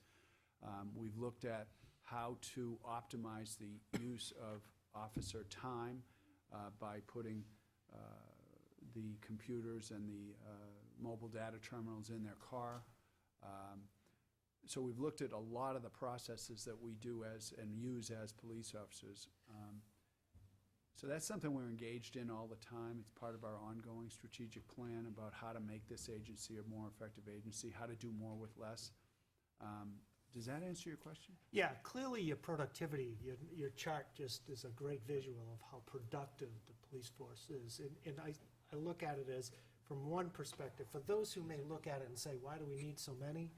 I think statistically, you're at parity, that 43.4 per, I forget the measure, but you're right there. And when I hear things about the concerns about upticks in certain areas, like I brought up burglaries, I'm concerned that we have enough police out there who can address that type of concern. And when I say reprioritize, I wonder about things of other areas of lesser significance in my mind, less danger in my mind, and I'm not a police expert, obviously, but I'm a numbers guy, but I'm just trying to figure out, is there any opportunity to maybe redirect that, make sure we have the right focus in the right areas, and I'm sure you guys are looking at that and analyzing it to death. I was just wondering if you could address to make sure that, A, you have enough budget in terms of personnel, equipment, which I didn't hear much about, and B, do so at the most cost-effective way possible. That's kind of where I was coming from. Again, I'd posit that this budget really does that. In terms of equipment, let me be frank, and there's going to be, if those police officers who watch me say this will be like, oh, I wish he didn't say that. I really do. Want to know what the most important equipment a police officer has? I'm not even wearing it, and unlike Chief Ryan, I am wearing my weapon, but I'm not wearing it. It's your brain in your mouth. Yeah. That's the most important and valuable piece of equipment a police officer has. The rest of the stuff is relatively cheap, with one exception. You'll note this year there is an increase in the cost of the vehicles, or the proposed budget. It goes from about 120 to about 150 without looking at it directly. I'm probably off by 1,000 here or there on the numbers. The police car is a valuable piece of equipment because it allows us to respond to critical issues in as alacritous a time as we can. That, interestingly, and it gives me the opportunity to segue into optimization. In 1994, we went away from the purchase model to the lease model. From 1994 to, I believe, 2012, that number, about $120,000. Some years it would be 118, other years 123, but it always held at about $120,000, stayed static. Now, static means the same. The same means identical. I don't know anything else. Anything. Even those houses of decreased value. Even those, anything that is the same, identical, static price today that it was 17 long years ago. I can tell you this, my hair was a different color. That didn't stay static.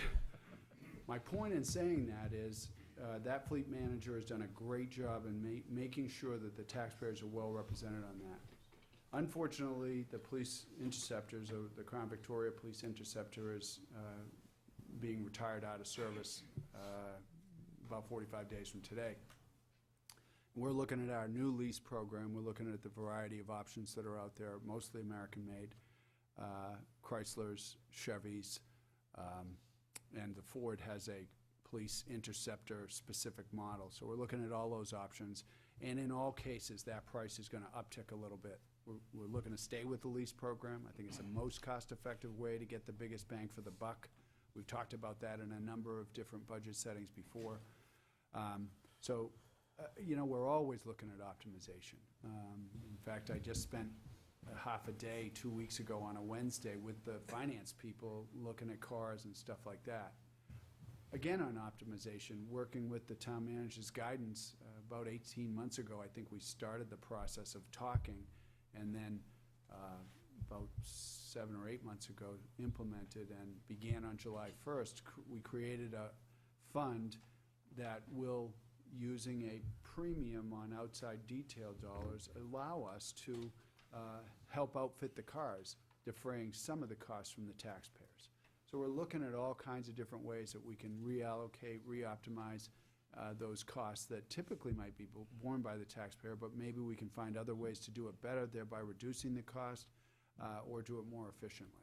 So, I talk too much about stuff. No, thank you. That answered my Actually, I got a couple of really quick ones, hopefully. I'm just looking at 2013 initial department head budget versus the town manager budget, because I want to give you a chance to justify why you have a different number. So I know we looked at a very, very high end, overtime and personnel, but there's savings in other areas that we can make if we chop it down a little bit. So medical services on page 71, I mean, is there a specific that you were looking at that we were not understanding why that would be going up in your opinion? That medical services line, So we spent $63 on it last year, so. right, it's a restoration to, that number that I proposed was a restoration to FY11 numbers. Two things occur from that line item. The first is the medical processing for new hires.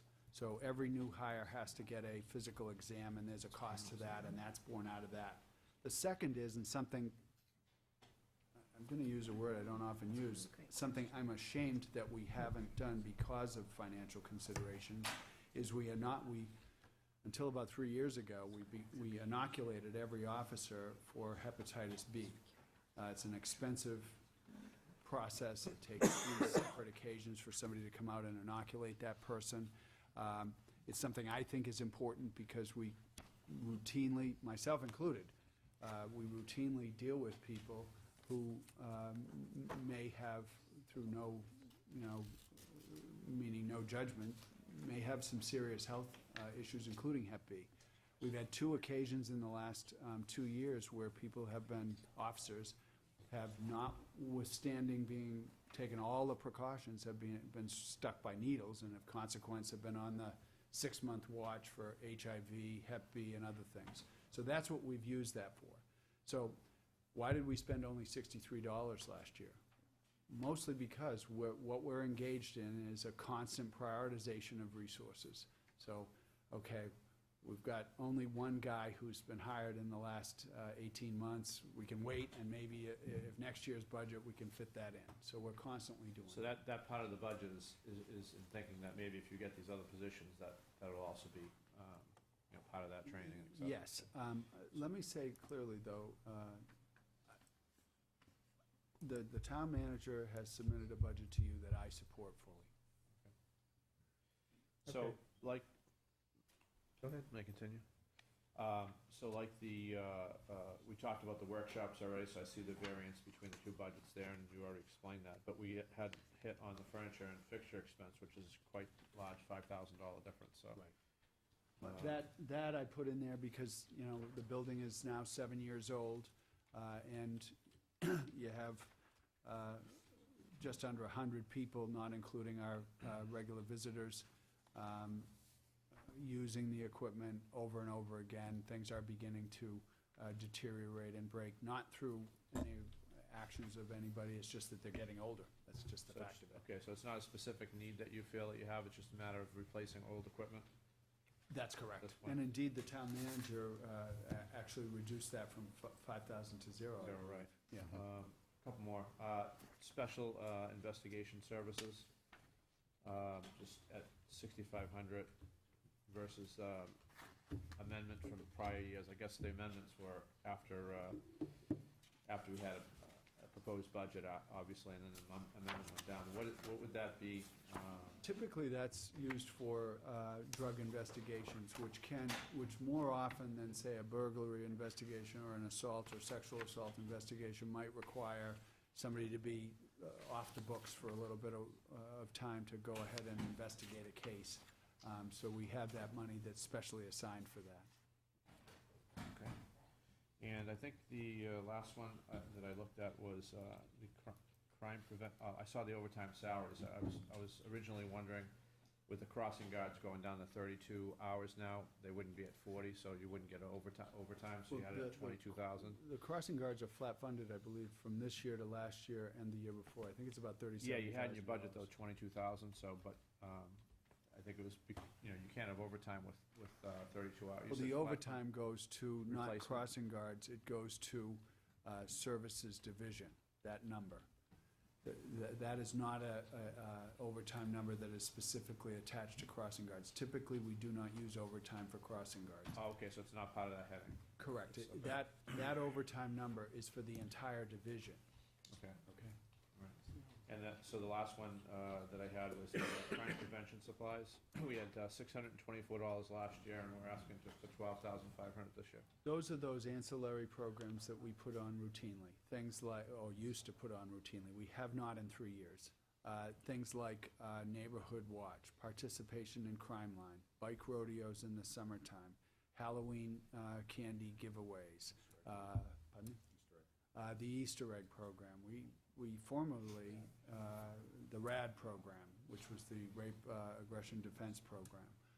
Those were programs that we routinely were a part of that we simply don't have the dollars available for them. Sadly, but that's the way it is. When I saw those big changes, I wanted to make sure I That- understood where you were coming Okay. from asking for Sure. them, so I appreciate the time. Sorry. Certainly.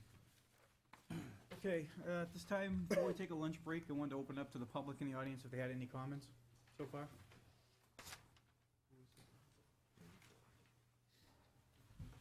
Dan, why don't you grab a mic right over there?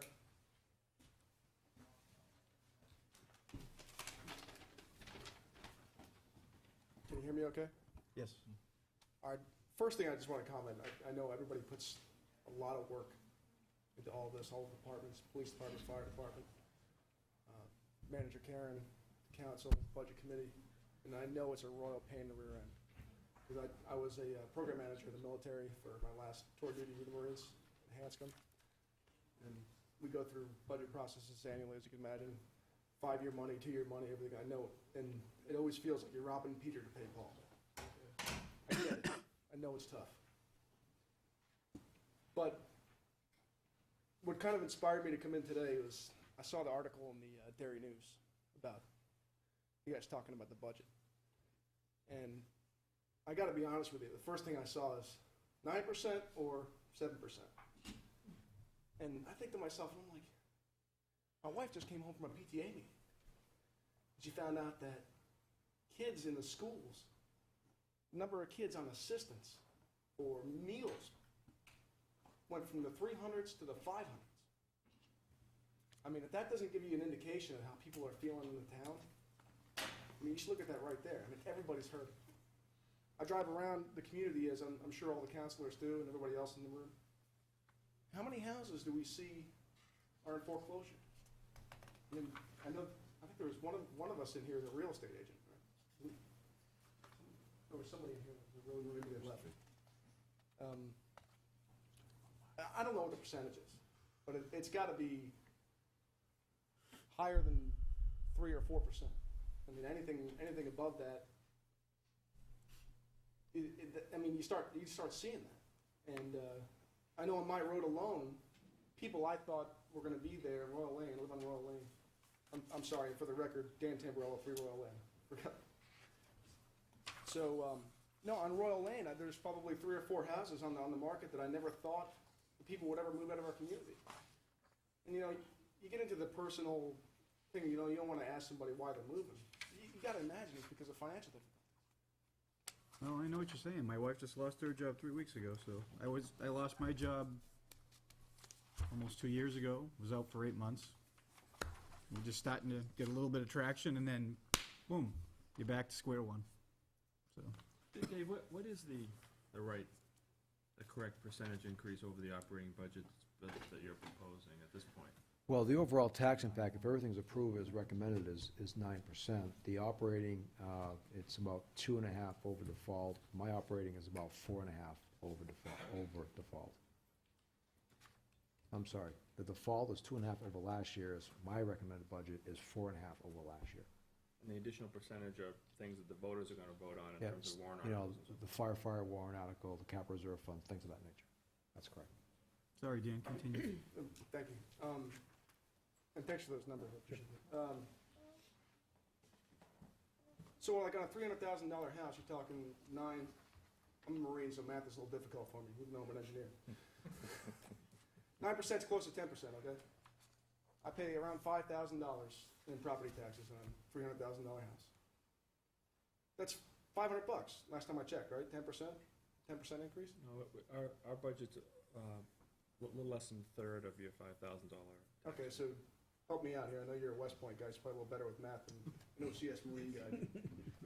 So let's say it's $1,500 of your tax bill, 9% would be around $140 increase. Okay, $140 increase. My wife, who happens to be a math whiz, does the numbers. She handles the finances in my house. I know it costs us between 10 and, if you're really cheap, let's say $5 and $20 for a meal that you cook at home. So $150, that's, you know, 6, 7, 8 meals, depending on how you want to calculate it. Use a 5 number or the $20 number. That you're taking out of people's. They got to find that money from somewhere else.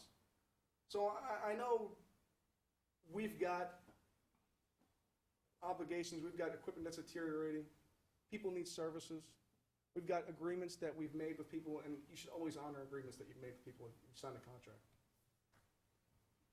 But I implore you to take into serious consideration how it impacts families who are sending their kids to school, and they've got to ask the government to help feed them.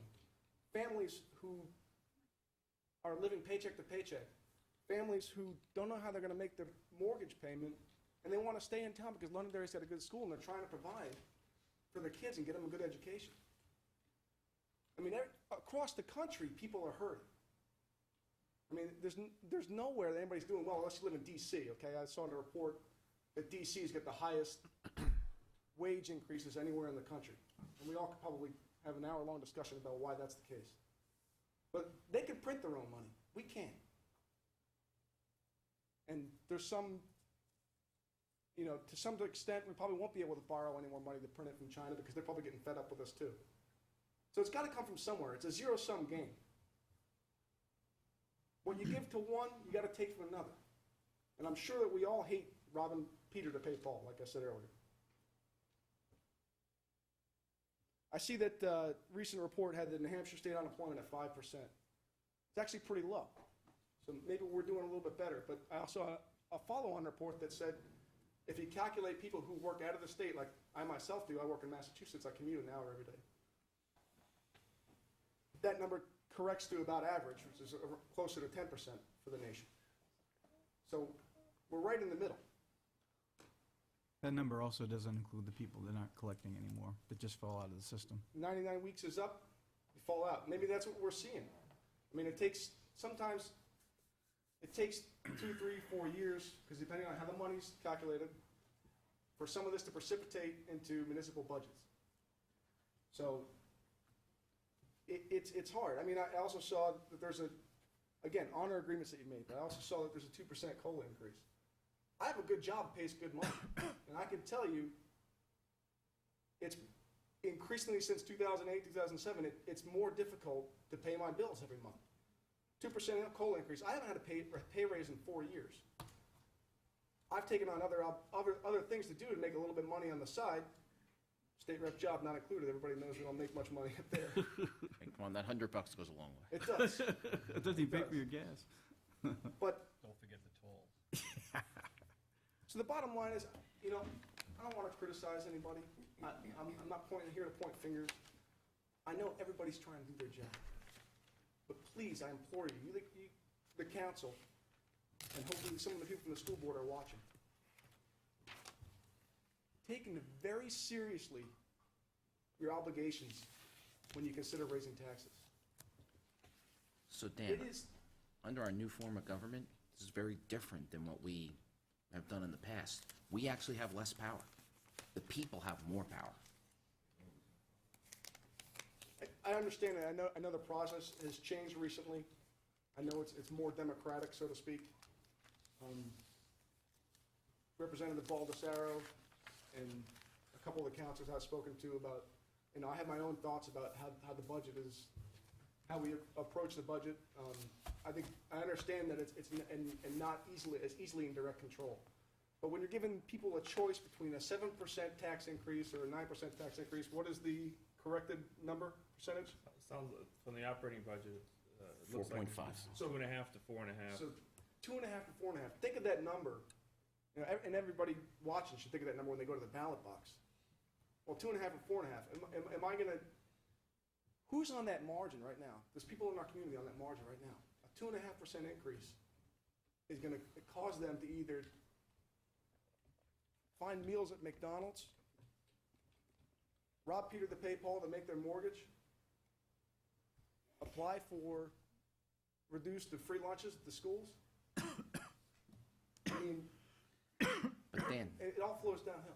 that 2.5% increase is the default budget. Under our new form of government, that's one of the budgets that will go to the ballot. Understood. Okay? This council has taken a budget that the town manager has said, this is what it takes to operate the town. Now, this council can come back and they can say, the budget is 2.5% less. They can say it's 4.5%. And then you can go to the deliberative session and people can change that budget again to what actually goes to the ballot. So I understand what you're saying, but we have a limited amount that we can go. We have contractual obligations. That's 80% of our budget. Okay, so we got 20% to play with. So we have a very simple, we can very simply have things we can do. Cut services or not cut services. It just comes down to that simple. If the people would get involved and come down and talk about what they want to cut, hey, I'm on board. If they come to the deliberative session and they want to cut, I'm on board. I understand. But understand that this council and this budget committee do not have, we can't walk in, and we can walk in with a budget that can get changed at the deliberative session, higher or lower. We really need to educate the people on what power they have. I'm not disagreeing with anything you say, but we need to educate the people. Right, and I'm not disagreeing with anything you said. I'm just saying, think about these things when you go through the process. And I think in the past, most of the people, myself included, that take an interest in what the town is doing as far as the town council, municipal services, the school rates, things like that, are people who are vested in some sort directly. Everyone's a stakeholder who wants to be, who is a legal resident that can vote. But you're absolutely correct. The more people that get involved, the more they speak up, the more people listen, and the more that can change. So, I'm not trying to place the blame on anyone. I'm not trying to place the reward on anyone. I'm just saying that people need to consider what people are going through. Maybe it's not being reported in the papers. Maybe it's not direct. But everything that we do, everything I do at the State House, everything that you do here, just reminding you that I want to remind you that it impacts people. So that's it. Unless you have any other questions. Tom? Dan, thanks for coming. I had a comment that I made. We're in the we're in the section of the budget talking about the police department. Did you hear my comment about the Yeah, enabling former legislation? Chairman DeMarco relayed the comment. I wasn't, All right, I won't I repeat had it another then. obligation. If you got, you want me to repeat it, or do you think you got it? If you want me to answer to it, or you want to No, have a it side really, chat? the council needs, I can't speak for the council as one person. The council really needs an opportunity to deliberate on that, to see if we do want to ask our representatives to create some enabling, or sponsor some enabling legislation along those lines. But that's a thought, given the fact that, you know, our taxpayers spend all this money all the way through going through the court system, the overtime for the officers and so forth. Sure. And yet, when it comes time for the convicted individual to pay their fine, our share of that fine is zero.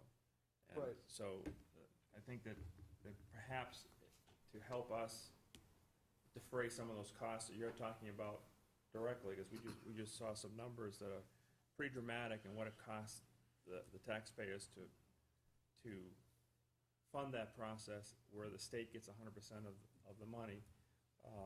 That maybe there's an alternate plan or an alternate proposal that would definitely need enabling legislation in order to help us defray some of those costs for our local taxpayers, without hurting the court system or the police academy or anything else. And I don't want to speak for everybody, but I'm sure Representative Baldessaro, other representatives at the state level are open to any creative ideas we have to fix any. Appreciate that. Help it out. Yeah, just one comment. Yeah, I just want to make a quick comment. Thank you for stepping up and voicing your opinion. After all, that's really important for more people to do. And I would suggest that the people that actually come to you, you being a representative that want you to speak for them, I would hope that you encourage them to come to see us, because after all, I understand that you are a representative, but at the same time, the more people that fill the room, the better. I'll give one case an example without getting specific, but we thought as a council we were going toward saving some revenue, and that revenue would have went toward balancing some of this budget. But yet we had a room full of people and over thousands of signatures saying that you guys were wrong to think that way. So be careful what you ask for. I mean, the thing is that, people may be screaming and hollering that they want a flat tax rate, but when we try to do things that are going to make a flat tax rate, they, throw darts at us. So at the same time, I appreciate where you're coming from. I don't want my taxes to go up either, but there's a balancing act, and you saw the questions that I'd been asking and the council had been asking to the fire department and the police department. We need more revenue in order to balance this. That's what it comes down to. As Councilor Farrell said, you can choose to lay off 20 firefighters and lay off 20 police officers, but what are you going to do to the services and the safety aspect of the town? It's going to go in the toilet. So we need more revenue, and that's the only way you're going to, from my business experience, it's the only way you're going to be able to get this thing right, is by doing it that way. So, but thank you for stepping up anyway.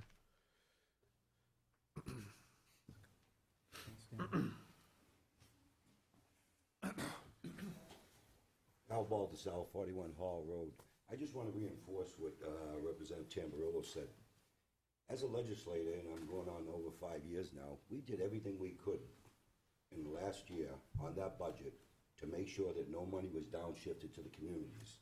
Even though the school may want you to think that we downshifted, okay, but we didn't, because they planned on retirement. They had a 35%, where the law said 25%, so they had to play catch-up on their mistake. But nobody will tell you the truth on that.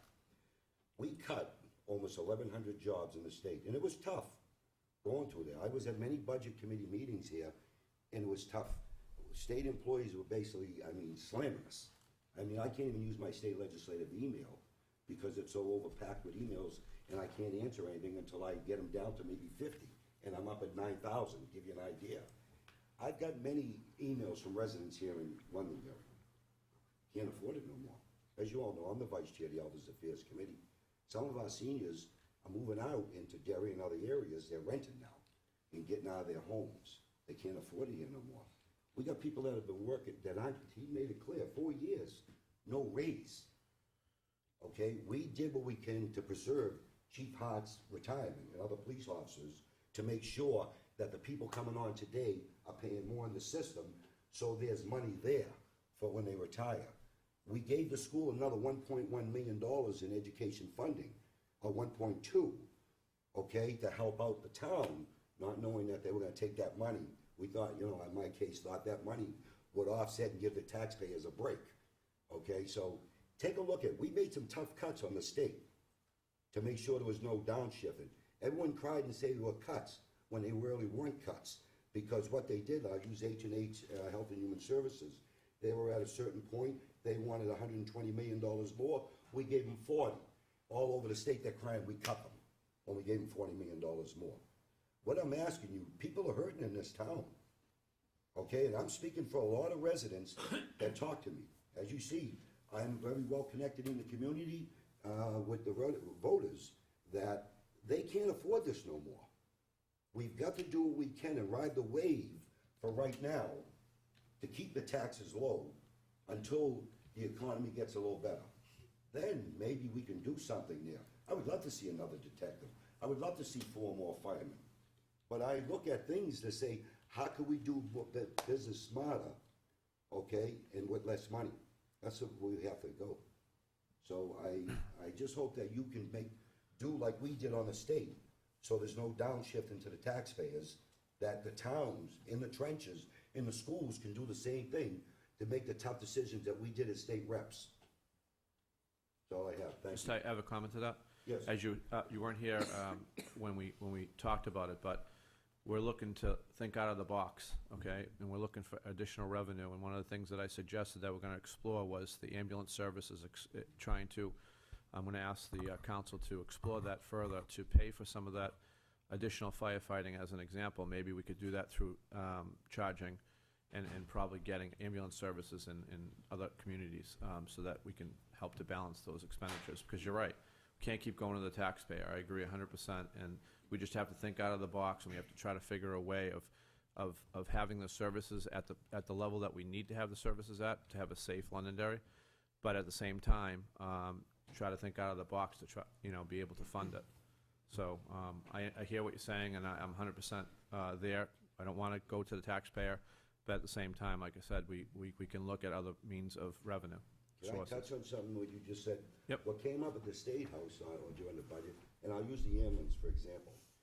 There are many cities and towns, when they send out an ambulance, they just send out the ambulance. They stopped sending out their fire trucks because of fuel costs and manpower, where they needed those firemen in the station to be ready for fires. And they're saving thousands of dollars in those areas. I grew up in Cambridge, a big city, Mass. Every time the ambulance goes out, just the ambulance goes, not the fire truck. We have the best technology here in Londonderry. Okay, and our ambulance, I was taking an ambulance, God bless them. Okay, they pressed a button, it lifted up, it brought me, put me in the ambulance, took me to the hospital. But I had like 7, 8 fire trucks, everything at 11, 12 o'clock at night.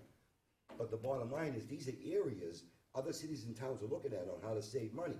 Another thing is, when you send out a fire truck with an ambulance, that's a usage. It beefs up their numbers. This has come up quite a bit. Keep that in mind here when you're looking at the budget on that, because other cities and towns have cut that. This actually come up quite a bit with constituents. I was wondering if, Chief, do you mind just commenting on it a little bit about why that policy's in place, so that we can kind of get it out there? I mean, it's been asked 100 times, and I apologize for not bringing it up earlier, but.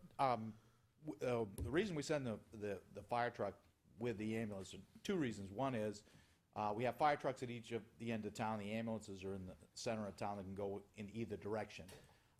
It's response time. It's time for highly medically trained personnel that we have on every unit, including the fire engines, to be there 4 to 5 minutes sooner than the ambulance itself. That's one of the reasons why we send it. The other reason is, and I'm not saying this to be blunt, but sometimes it takes more than the 2 people to extricate somebody from their home for whatever reason. And this is the reason we send them in there. On some areas, we don't send them. We've stopped sending them to, for instance, the Elliott Urgent Care when it's not a priority call. There's no need for it because there's plenty of staff there to handle the situation, so we'll send it there. But the primary reason is response time. The secondary reason is it's a safety issue for 2 men trying to do the job, and 4 makes the job easier. And at all times, that fire engine is available to break off to do anything it necessarily has to. And many times, they've been both going to the call, and the fire engine is broken off to go to another a medical emergency, that they may be passing at that point. So it's not so much that we're adding 2 vehicles, it's the response time that we're trying to live up to, the expectations of the services that the residents have. When you see the fire truck, it is actually people that have paramedic training that are going to that call, that will start the procedures and the processes to save that person's life as the ambulance is on the way. And some of the times, when they get there, the ambulance is turned back around too, I learned, because of the fact that it's just not a call that needed to have an ambulance there. These are the type of things that I'm glad people are asking about, because they help educate the public about, some misnomers. So why did two vehicles go in there? And so I learned this in previous discussions a couple weeks ago, but I couldn't say it as eloquently as you just did. So I wanted to make sure that you explained it. So, Vice Chairman, the only reason I bring that up because of, as a state representative and in the budget process at the state, I see what goes on in other cities and towns, that apparently they're surviving on what they're doing and saving people's lives, because Londonderry does a great job. I mean, I'm here to tell you, when they took me out, I couldn't move. But the bottom line is on the cuts and that's why I bring this up, not just what the people in Londonderry have said, what I see on budget saving areas throughout the state, on how to be able to hire another fireman and use them to put out fires versus tying them up on an ambulance. You see what I'm saying? So these are areas that other areas they look at. But another thing I just want to touch on real quick, because I know you guys want to go to lunch. You have an opportunity here. People voted you in, okay? Just like they vote for me. They vote for me to keep government out of their pockets and out of their homes, which I feel that I've done on my freedom vote and on my budget vote. I didn't vote for a budget, okay, my first 2 terms until just recent budget. And the reason why I did, I seen what was happening to our retirement. I seen what was happening to our downshifting. I mean, your budget probably went up. The county budget's probably gonna go up. And the reason is, 3.5 years ago, the state legislature, which I wasn't in the majority at that time, downshifted our cost for nursing homes to the taxpayers, 100%. Whereas before, the state would pick up a certain charge. So now we're starting to feel the effect on the downshifting. And the same thing with the prison. Everyone was so proud about SB 500. I was one of I think the 50 state reps that voted against it. Why? Because there was a downshift to the counties, because prisoners were gonna be released, be picked back up, and then put in our county jails, and we picked up the cost, or in our local jails. And we paid for them people every day until they got transferred into the state. So these are areas that are being downshifted that we gotta be careful on the county side, that's gonna affect our budget. So I'm just hoping that we gotta make those tough decisions. That's why the people elect us to do. And we know people here in Londonderry are hurting. And I'll leave it at that. Thank you. thank you.